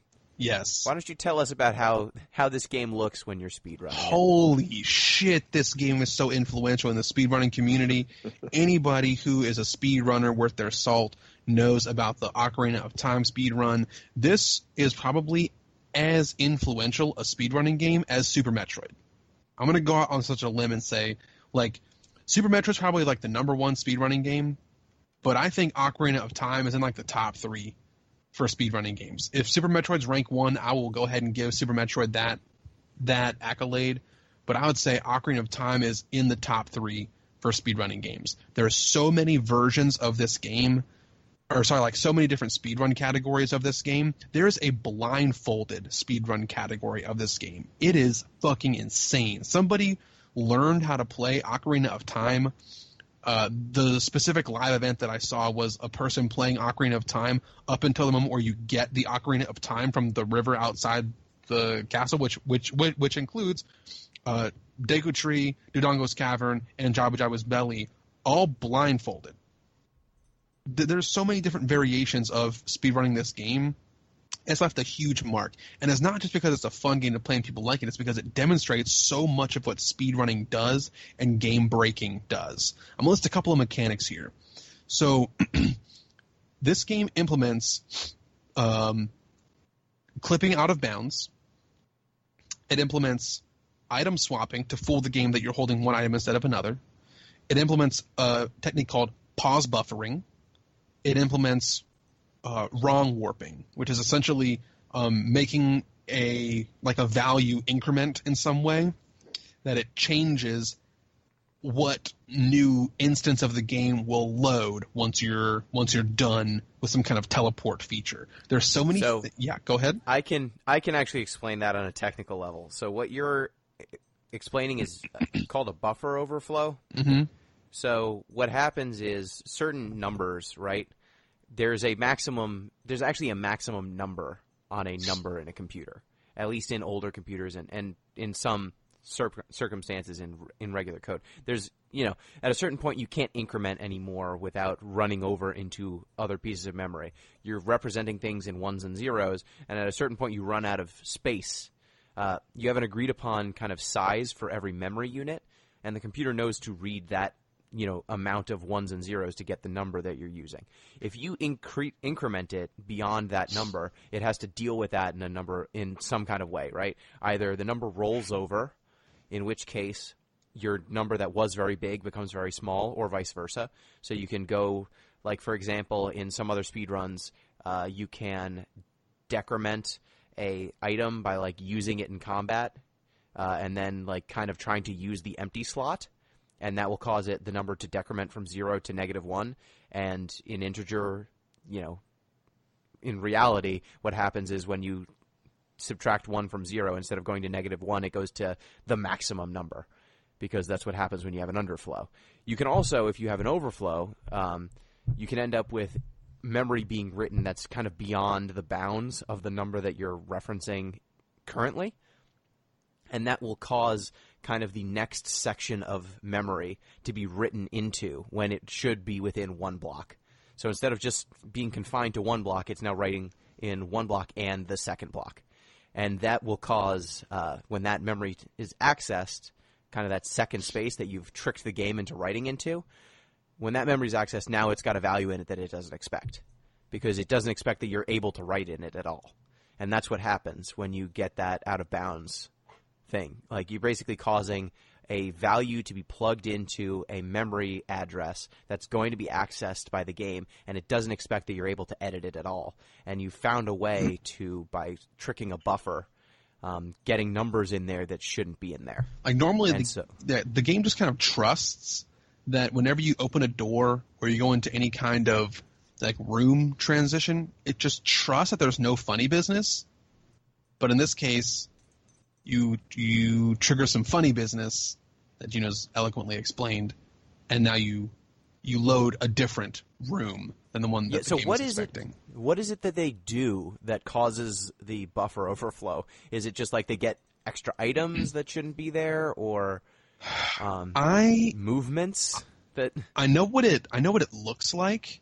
You have to, but like I don't know if there's like a specific item you have to use or a thing you have to do. But what they do is you go into the Deku tree with a certain combination of items that you need later, and you defeat Queen Goma, and you, instead of going into the blue light, you sort of back as far as you can, like you back up like out of the dungeon as much as you can, like back towards the entrance. And I think what happens is I think what's happening is one of two things. Either you're backing up far enough that it thinks you're in another room. Okay, you kind of get out of bounds. Yeah, or I don't know if it's like out of bounds, or you just get far enough away that teleporter is like spawned or something, and then it, like, when you go back into the room after a certain amount of time, it's just incremented enough values that you pick the correct next one to go to. And the correct next one, if you do it in this way, if you correctly exploit the glitch and you change the value that's assigned to that warp point, it can take you to the final boss of the game. It can take you to any room. It can take you to, I think it can take you to anywhere in the game. I'm not sure. But the way speedrunners do it is they do this glitch, they manipulate where that warp point takes you, and instead of jumping into that teleport and warping back to Kokiri Forest to proceed with the normal game dialogue, you like walk out of a door into like this room with like burning rocks and stuff, and it's like, oh shit, this is the final boss room of the game. I just go forward a few, rooms, and I fight the last final boss with Ganon. Well, you can't do that. Also, it's noteworthy that you're still Kid Link when you do that. You're not Adult Link. Yeah. You're still Kid Link. But you have to find some way to kill Ganon, and you don't have a good way of doing that. You need to do a bunch of other cool glitches to prepare yourself to fight Ganon as a child. And I'll talk about 3 cool things you can do to do that. One involves getting out of Kokiri Forest before you beat the Deku Tree, because you need to get a bottle. You do that through the Lost Woods by clipping out of bounds at the location where you would normally have like a fast travel point from Kokiri Forest to Zora's River. There's two ways you can do this. You can either properly clip out of bounds like most speedrunners do today, or you can use an outdated glitch. There's actually two ways to do it. One of them is clipping through a boundary in a very specific way that lets you go through that underwater tunnel through the top of that little pillar instead of diving down where you normally can't reach it because you can't swim far enough down at this part of the game. But what you can also do is when you enter the Kokiri Forest, like a hidden timer starts. And after enough time, Navi will say, hey, listen, and want to give you like a prompt or a clue. What you can do is, if you sort of are imagining that little pedestal in the Kokiri Forest that would take you to Zora's River, if you run up to it and jump from the edge of the water to the ledge so that you grab onto it and pull yourself up, thus putting you like right at the like perfect edge of the platform. If you don't have your sword pulled out, and then you pull it out and you just kind of mash B, what'll happen is you'll do a swing, you'll take a step backwards, fall off the ledge, become in a midair state, you're mashing B, so now you're midair and you mash B, and so you do a jumping slash that puts you back on the ledge. And if you mash up C, therefore trying to talk to Navi, what will happen is as Link stands up, you'll cue the Navi speech, but Link will fall off that ledge. But because you're talking to Navi, you're just like in a perpetual standing state. So you fall into the water as if it weren't there, and you can then go through that tunnel and get out of Kokiri Forest. You do that. You go grab a bottle. You have to get. I think you have to get some money to get the shield, because you do that before you even get the Deku shield. You have to get money to get the Deku shield. I think you have to get a bottle too, and then you go back into Kokiri Forest. The way you get back into Kokiri Forest is by turning off your game, and then it as like if you save and quit, and you sort of turn the game off while you're in like Hyrule Field, when you turn the game back on, you'll be in Link's treehouse again. Yeah, that is your kind of home, right? When you restart so the game. It's your literal home, yeah. But that's how you get back into Kokiri Forest, because you can't get back the other way, or you can, but it's like impractical to walk across fucking Hyrule Field in a speedrun. So you get like a bottle, and then I think you get a bottle. You do that by going into Kakariko Village and doing like the chicken collection. You do the chicken collection mission. You get a bottle. You have to get some bugs too, and then you sort of trick the game into the next glitch, which is replacing one item with another in your hand. And what you do is you replace like the bottle that's in your hand with a Deku stick that's in your hand by executing another glitch that you perform in the Deku tree. What this does is it makes the Deku stick in your hand indestructible, because it's a bottle, not a Deku stick. But it has all the properties of a Deku stick. And then you somehow activate the Deku stick so that it's always an active hitbox, and every frame it's an active hitbox. You kill Queen Goma with that, you keep it out, and then you walk into that same teleporter, and when you spawn your kid Link holding this Deku stick that has like infinite hitboxes, and a vibrating stick of hot it's really death. just like a vibrating dildo of hot death, and Ganon just explodes when you touch him with it. It deals enough hits that it progresses every stage of the fight in less than 1 second when you hit him with it. So there's a bunch of just crazy bullshit speedrun mechanics, but there's other cool shit that you do in other versions of the speedrun that aren't that one. One of the most notable ones is called pause buffering. There's two notable times where pause buffering happens. These will be my last two things that I talk about for speedrun, because I could just talk about this game speedrun for fucking ever. These are my last two, okay?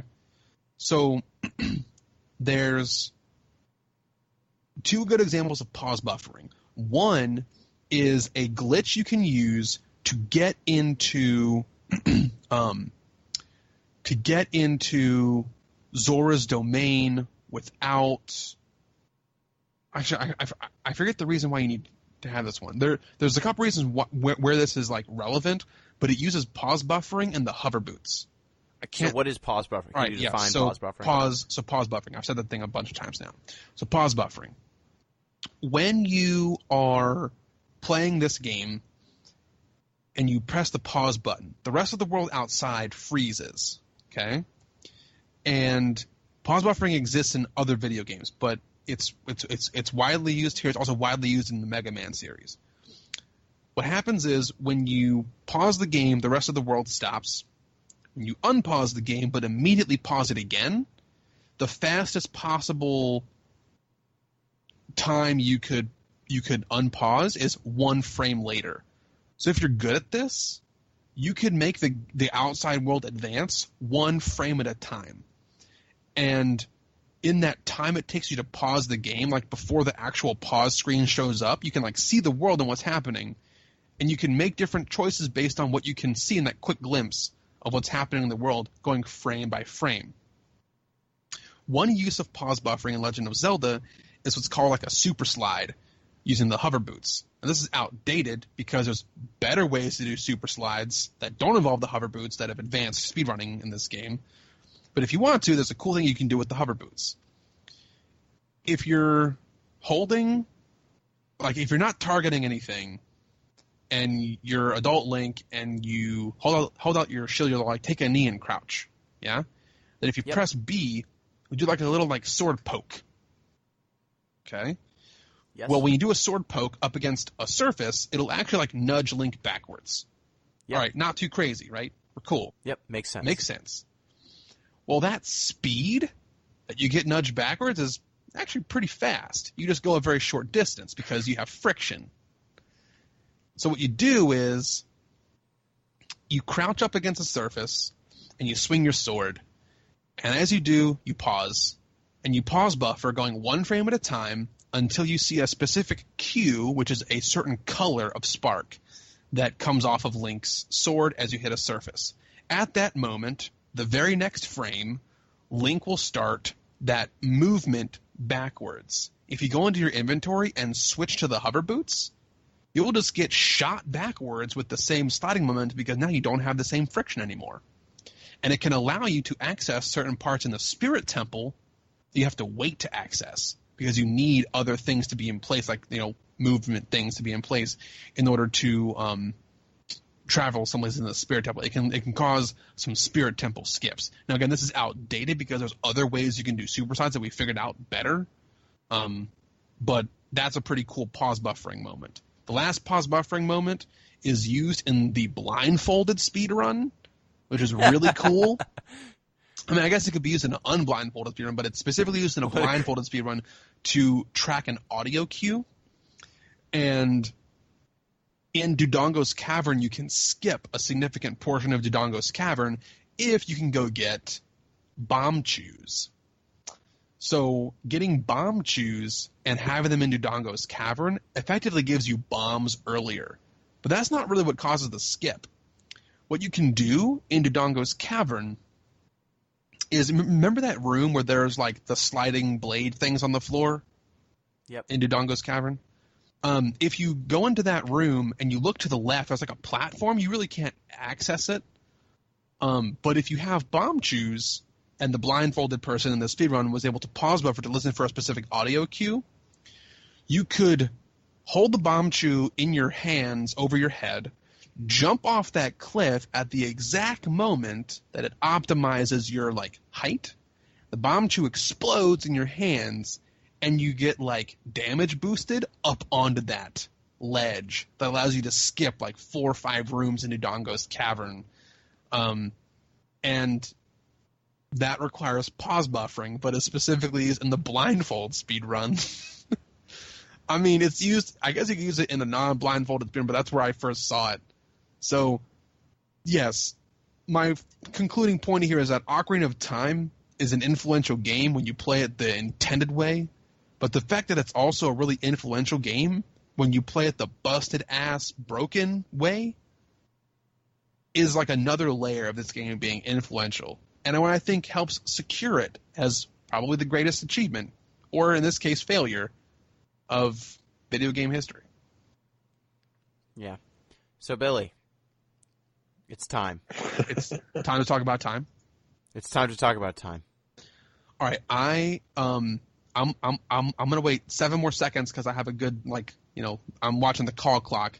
5 minutes, ready, go. Okay, so this game is a pivotal point in Zelda's overall story lineage. Okay, this game It has a story lineage. Yeah, this just in general, the whole series has a grand narrative, like a multi-game narrative of the power struggle of good versus evil. Okay, so we'll allow that it has a story. We'll hold off on grand until you finish it. Okay. So ages and ages and ages ago, before the Master Sword was conceived, right? The whole universe was in a hot, dense state. Yep, okay. So heaven and earth were created, right? Then there was the era of the goddess Hylia, which is the original goddess of the world, the whole universe. That's the time of the Skyward Sword game, and that game sets off in chain of this series of events throughout ages and ages and ages. I'm talking millennia probably, where good battles evil in this sort of lifelong, eternal struggle. And it starts in the Skyward Sword series. Bunch of games happen after Skyward Sword, and then we get to Ocarina of Time. Notably, the games that happen between Skyward Sword are the Minish Cap, the Four Swords games, and then Ocarina of Time happens. I think there's a couple other games that get slotted in after this official canon was made, but we're just going to talk about those. Ocarina of Time happens, and then there's 3 forks in the timeline. What? Yeah, 3 different forks in the timeline. Okay? How many spoons are there? Stop. I have precious seconds left. Okay?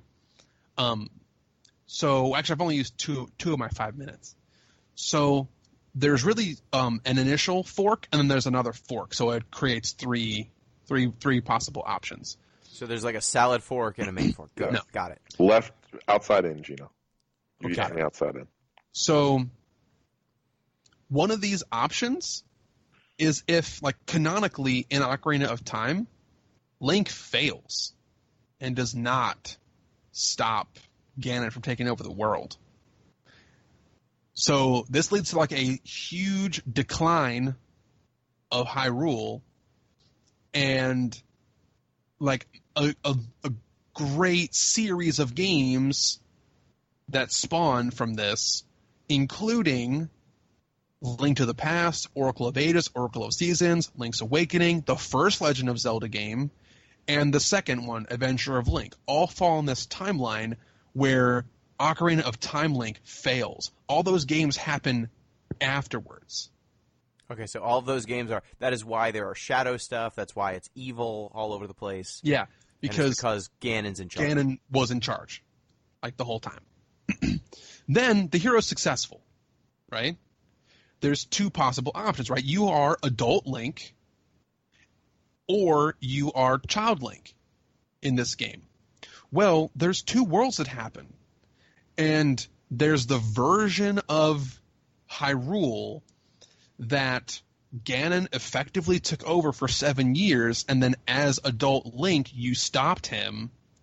Then there's the version of Hyrule where you go back in time and are able to warn the protectors of the sacred realm, and he never actually gets Ganondorf never actually gets the Triforce.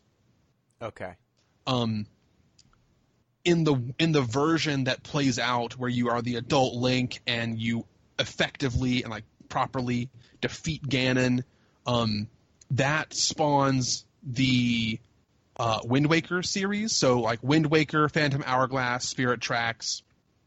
That's the sort of future, like the far distant future after you successfully seal away Ganon in the adult timeline of Ocarina of Time. When you go back in time as a child, this spawns the Majora's Mask, the Twilight Princess, the Four Swords Adventures Plus, and all that stuff. So there's multiple different timelines, and Ocarina of Time is the sort of pivotal focal point there. Exactly 5 minutes to the exact second. Where's the fourth timeline? You said there's four. No, there's three. There's the okay. There's three. Well, there's the timeline like before the fork, and then there's 3 spots after. There's like 3 forks after. Yeah. Okay.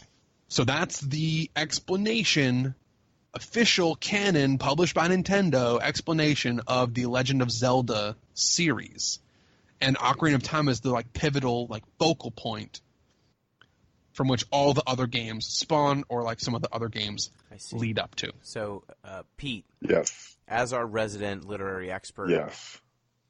Is this a grand narrative? No, this is gibberish. What? It's not as bad as Kingdom Hearts, okay? Okay, look. That means nothing. Yeah, in the land of the blind, the one-eyed man is king. So, I mean, anytime you have there are 3 branching narratives, you don't have a narrative anymore. What you have are disparate stories that they're trying to keep together. Like, you can't have that many branches. At that point, there isn't cohesiveness. You're just trying to smash different things together. All right, what if they did this? We know, based on when these games were originally released, that there was not really a specific order to how they put these games out. They were just releasing new adventures. Right. Is it possible that in subsequent releases they said, let's actually organize these in a way that makes sense and intentionally release games that will link them all together? I think not only is it possible, I think that's exactly what they did. Like you said, they tried to retcon a story. Sure, but now that it's done, how come we don't have a narrative now? It doesn't work that way. What do you mean it doesn't work that way? You can't just like retroactive. Like I could publish like a third story that connects James Joyce's Ulysses to Moby Dick. That doesn't make James Joyce's Ulysses and Moby Dick part of a cohesive narrative. Yeah, but what if there was time travel involved? Okay, you got me there. I mean, like, I'm sort of convinced because, like, the first, like, if you had told me, like, well, like, what are those 2 books you mentioned? Moby Dick and something else? Pick any 2 books. It doesn't matter. Okay, well, yeah, I think it does matter in your argument because, like, if you pick any 2 books by just 2 random authors and there's no shared universe and make a fictional third book that connects them, I'm not convinced. But if you told me, like a Jack Ryan book and, like, one of the other, James Patterson, like, novel characters got put together in a universe, that doesn't make them a grand narrative. Like, I kind of believe that argument. Well, like, now you're making questions of texts. Like, I can include any things within a text. If I write a fan fiction that takes Lolita and takes Harry Potter and combines the 2 of them, they already because did that. I have done that. It's called My Immortal. Yep. If I take My Chemical Romance's catalog and then I write a thing that combines it with the Harry Potter universe, that does not mean that these 2 things are intrinsically linked now because I have done the work. And I think that this actually gets to authorial intent in a weird way. Which doesn't matter, right? Because you guys are champions of authorial intent not mattering.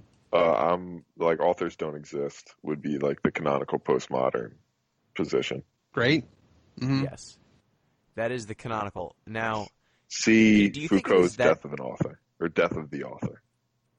Do you think that authorial intent is what's missing here because it's so clearly that this narrative was not present or not thought out at the inception of these independent works, and then retroactively trying to impose narrative upon them just causes, like, you can do it. Yeah. Like, you can have 5-minute explanations of how this canonically is supposed to work, but it makes very little sense. Yeah, you can. And so that You can do it in the that's the way that, problem. like, you can choose to analyze anything as part of a text, right? Like, if I wanted to analyze, we'll just use Moby Dick again. If I wanted to analyze Moby Dick from a postmodern perspective, I could use the author blurbs on the back flap of the book to inform my reading. That would be a legitimate text as far as postmodern criticism is concerned. So, like, Billy can do this in the way that, like, you can analyze anything and say, no, this is part of Zelda's text.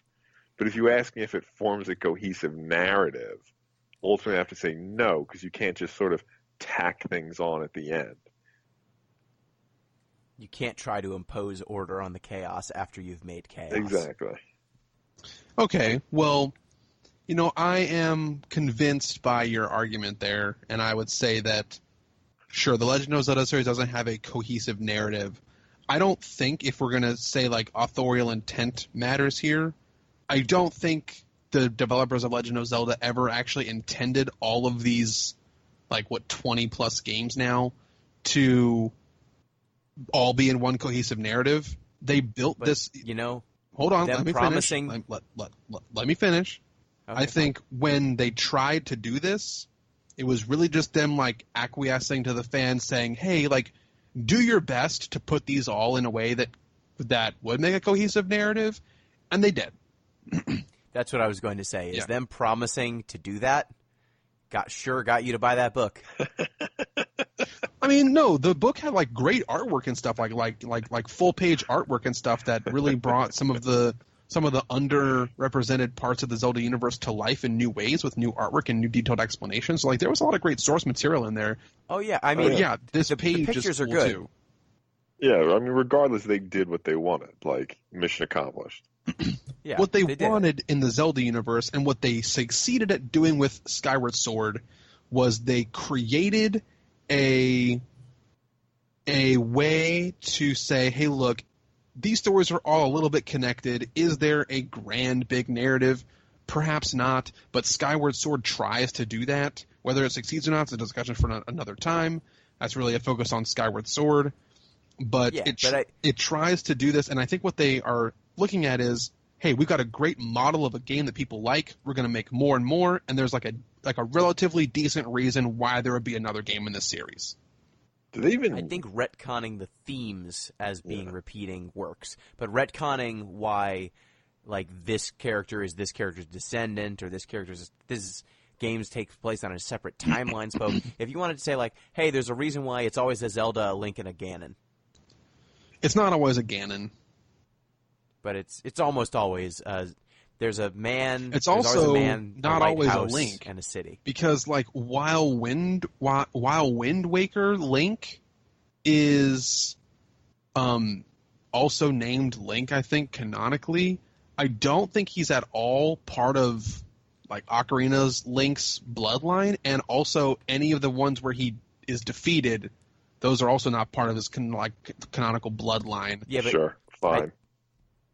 I think that's why I said retconning in that, hey, there's always a Link, a Ganon, and a Zelda, and saying, hey, it's because these themes keep repeating themselves over and over and over again. That I can believe a retcon into, but as soon as you say, well, I don't think canonically he can be part of the bloodline, that's where you lose me. Why did they even need to do this, honestly? Do what? Be specific. Did you see that sweet book? Yeah, I'm saying, why'd they have to try to connect all this stuff? Who wasn't buying the new Zelda games because they were like, I don't know if this is canonically part of the same timeline. I think they were really just trying to do what the fans wanted. But why the fans said, hey, we really want to get your opinion on how these things work and have there be something definitive. Because people were arguing about it online. People were arguing oh, this game comes before that game, or this game. It was just a needless debate. Oh, okay, so And- shitheads were ruining things. Yeah. The publishers were like, hey, look, we can just voice what's happening here. Here's how we think everything lines up. And maybe it was an afterthought. Yeah. Right? Because They originally didn't make these games with the intention of like they certainly didn't make Legend of Zelda in 1987 and be like, we're going to release 20 of these games, and we have to link them all together. Sorry, we're going to be making these games for 40 years. 1986. I was started with. It went from dumb argument to dumb explanation. Yeah, I get that. That to profit. Yeah, that causal chain makes sense to me. That's a solid 3D step structure. All right, look, we're harping on this so much. I want to get to one last real point about Ocarina of Time, something that I wanted to talk about. You gave me some time to talk about the timeline. Thank you for that. You didn't have to be that kind, Gino. I recognize that as just a real, a real personal favor. I believe the movie Billy Madison, once in that film, they said, "Thank you. That was a rambling, incoherent mess. We are all dumber for having heard it. May God have mercy on your soul." Yep. I'm not going to say that. Okay. But I did quote it just there. Yeah, or you paraphrase. I think it was. I paraphrased it. Yeah. Okay, so the last thing that I want to talk about Ocarina of Time. Well, there's, I guess, two things. One's going to be really, really, really short. I just want to once again praise that there's so many things you can do in this game that have, like, real-life effects, real, like, organic things you can do in the game that have no real, like, effect on the overall story, right? Like the fishing pond, like all the trading game series. They don't have any story elements to them. They just do cool stuff. There's just tons of things populating this world that are there just for you to interact with them and have fun. Not part of the overarching story. They're just there for you to interact with and have fun doing it. Best example is the fishing pond here. Games before this sometimes didn't have the flexibility or time or passion to do that, but this game did. I want to talk about this game as part of a longer series and how it became a 3D world here. So I wouldn't be talking about Legend of Zelda with justice without mentioning how the first game, the 1986, and now I'm correcting myself because I was wrong when I said 87 before, the 1986 initial release of the Legend of Zelda, the series had always been a 2D game. That's how it was released on the Nintendo, Super Nintendo, all those platforms. So the first 1986 release, Adventure of Link, Link to the Past, Link's Awakening, and then we have a large 5-year span of time where there's no Zelda games. In fact, the largest span of time, I think, between any two Zelda games, and then we get Ocarina of Time. So we get Ocarina of Time, and it's the first time it's a 3D game. 1998, right? Awesome. One of the best years in video game history, if not the best. 1998 specifically. Absolutely. We get, for the first time, a Zelda game in 3D. I'm going to compare Ocarina of Time to two other games that are also in a kind of a similar boat from Nintendo, and say that Ocarina of Time did this the best. So, another classic Nintendo icon, Mario, had also had a series of games before its first 3D iteration, which was Super Mario 64. Donkey Kong, another beloved franchise, also had a series of 2D games in the Donkey Kong Country franchise and all the other Donkey Kong games before that where he wasn't really like the shining character, but like the OG like Donkey Kong game with the barrels and stuff.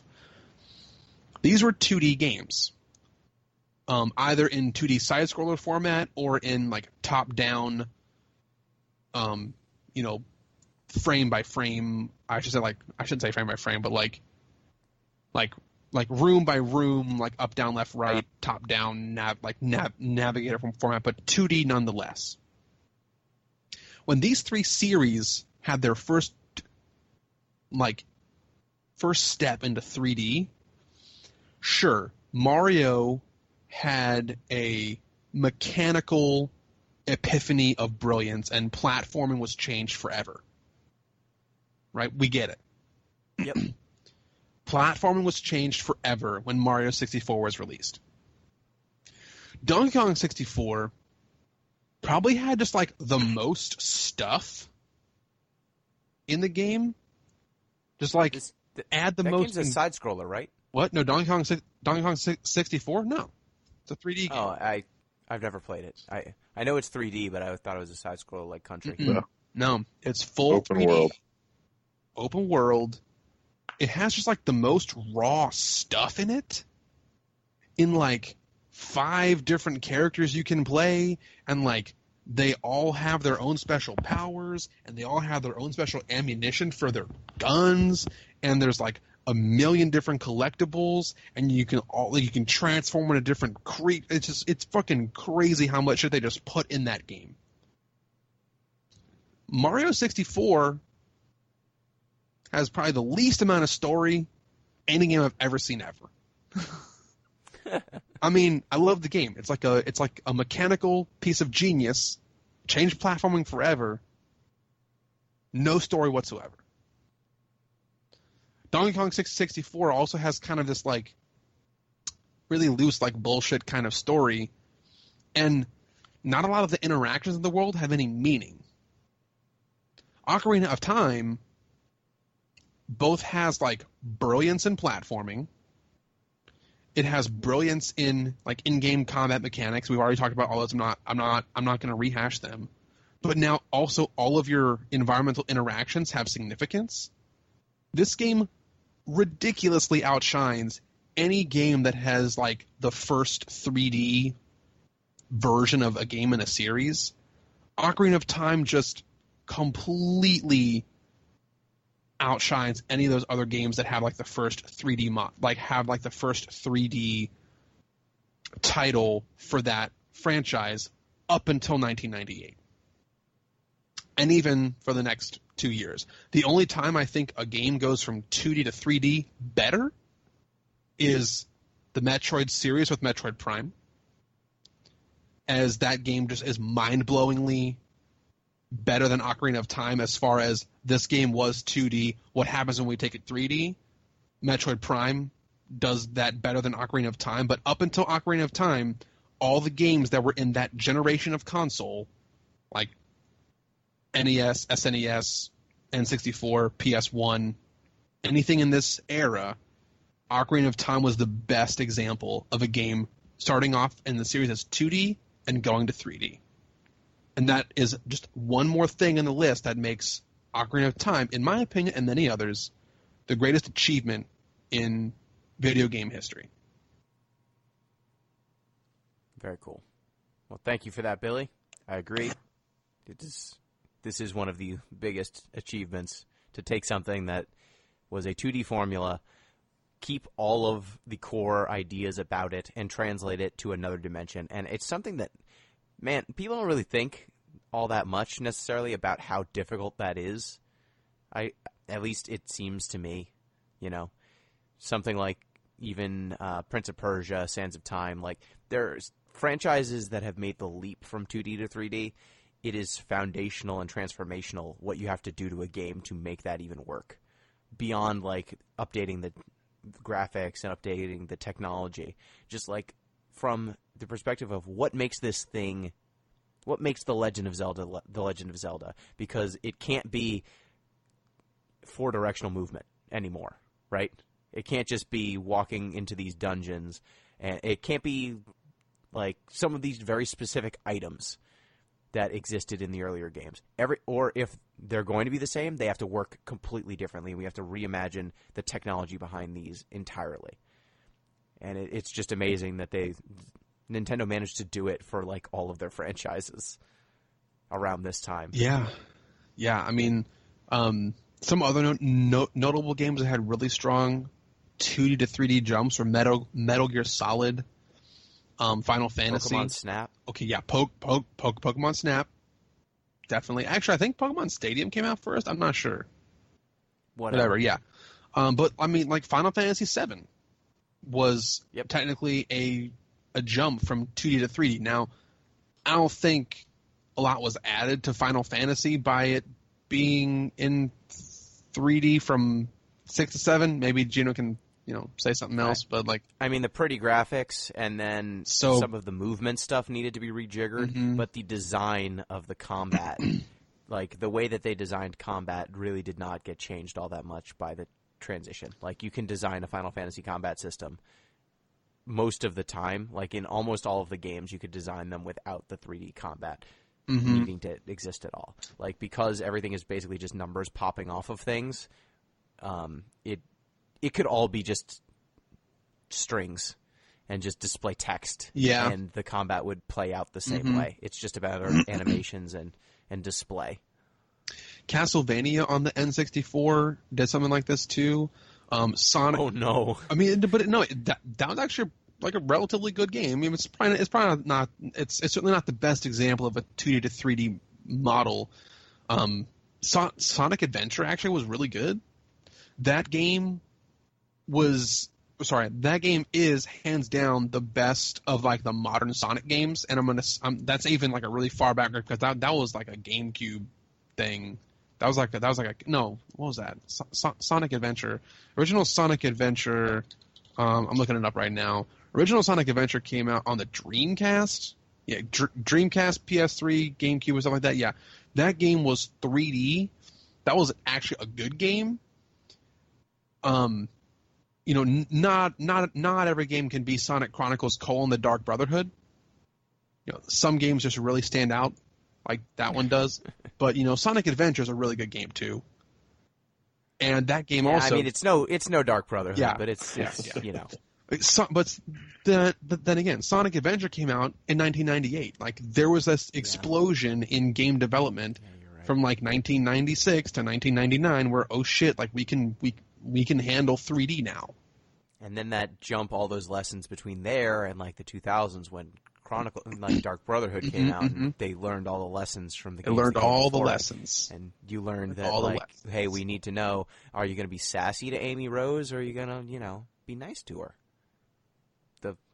It matters. I think that's... I think we should start wrapping. Yeah, we should start wrapping it up.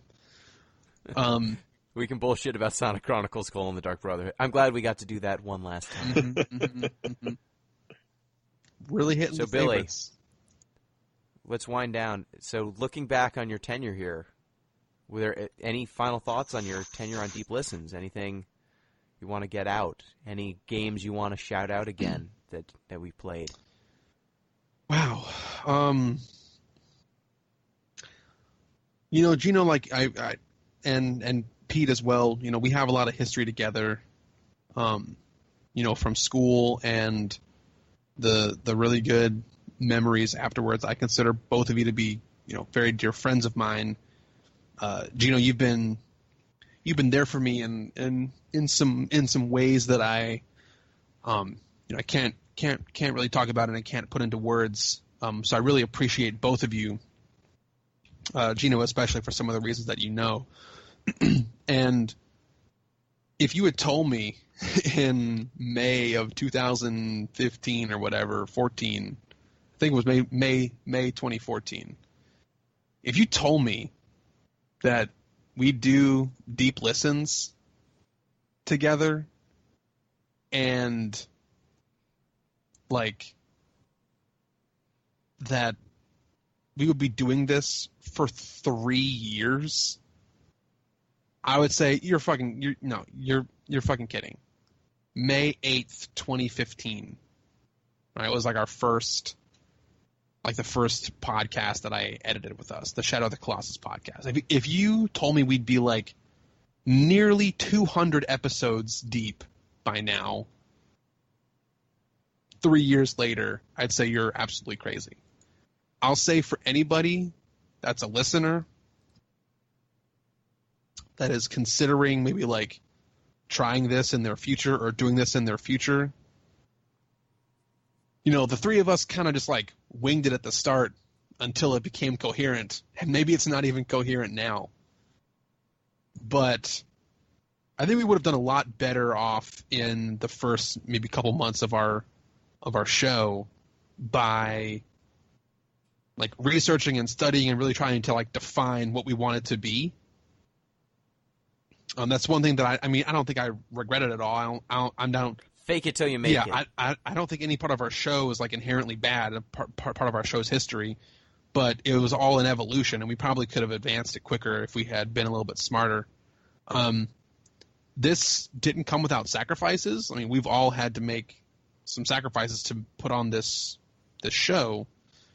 I played Kingdom Hearts on a vacation. That did poorly for me. Yeah. In my relationship. You know, the main reason why I am stepping back is because I have an opportunity now to advance some of my life goals in my career by going back to school. But one of the things that I'm kind of recognizing as like a positive side effect is for the last 3 years, I've basically had to play like a new video game every 2 weeks, a la like a book club, and it's made my recreational video gaming almost non-existent for 3 years. And playing games recreationally, I didn't know this until I started, seeing a therapist and talking about my mental health. And though I am not necessarily diagnosed with anything that would put me in the category of someone who's not neurotypical, I don't have any kind of like neurological disorder or diagnoses. Playing video games is a very important part about how I regulate my own mental health. And I hadn't been able to really do that the way like I needed to for the last 3 years, and it caused some issues. It's not bad. I don't like regret doing this, but in hindsight, I recognize now that it probably wasn't 100% good for me that I took games and I made them more work and less hobby, because that had an impact on my mental health. Because I had so closely linked playing games as a way to like mentally reset, mentally cleanse. I didn't have that as much as I did because of the podcast, and I didn't have a way to like correctly like regulate some of my stresses and like mental baggage. Those are some of my last thoughts. I mean, this has been amazing. This has been fun. I will consider this up until my life at this point one of my like most proud achievements, because we together, the three of us, have created something that I think adds value to a community that I care about, and we have like meaningful commentary about stuff. I think we've had really cool opportunities to talk to developers and authors and experts in the community, whether they're a doctor of mental health like Kelly Dunlap that we talked to, or a music composer like Too Mellow. I've had insane opportunities that most people don't get a chance to have. So I mean, I talked to the makers of Wuppo. Yeah, good. It was cool. I really appreciate that this has been both a fun ride with two of my very, very close friends. We've done something meaningful, and I've had cool opportunities along the way. So thank you both. Thank you so much to all the listeners. And it's not the last time you'll ever hear from me, but yeah, we need you for Game of the Year because you definitely played all going the to be there games for this year. Goaty. Yeah, I'm definitely going to be there for Goaty. And as an off-week podcast needs an extra guest, I may just jump in. There's nothing says I can't do that every once in a while. But Volta Story Abyssal City is still Game of the Year, first ever. Talos Principle's not about religion. Always will be. And yeah, I can take that chimp. I will fight any chimp someone puts in front of me. Put him in the ring, I'll fight him. Famous last words. Put him in the ring, I'll fight him. Fuck. Thanks, guys. Thanks, Billy. And with that, just a reminder for next week. We've got a new host coming in. Did you announce it during your off-week podcast? I did. You say anything? If you did? Well, okay. We talked about it in the off-week podcast, but you can give M a more formal introduction now. I think it'd be yes, M. Palladino, who has been in 2 of our previous podcasts, and they'll introduce themselves in the next episode when they are on with us. But I just want to say the next game is going to be Deltarune, the follow-up to Undertale. Ugh. Which I'd like to announce I'm leaving the podcast as well. now that Billy's gone, the votes have changed. Maybe we can undo Valda's Story Abyssals. The past is the past. It is written in stone, Gino. But look, Pete, there's two timelines, right? One timeline where Valda's Story Abyssal City was the game of the year, and then there's this, for 3 years it was the game of the year, and we exist in this timeline. But then if you go back in time and you warn us 3 years ago about what that would mean for our credibility, there's another timeline that spokes off of that. We have no credibility, Gino. That's true. Fuck. All right. Well, with that, thank you, Billy. Thanks, everybody, for tuning in.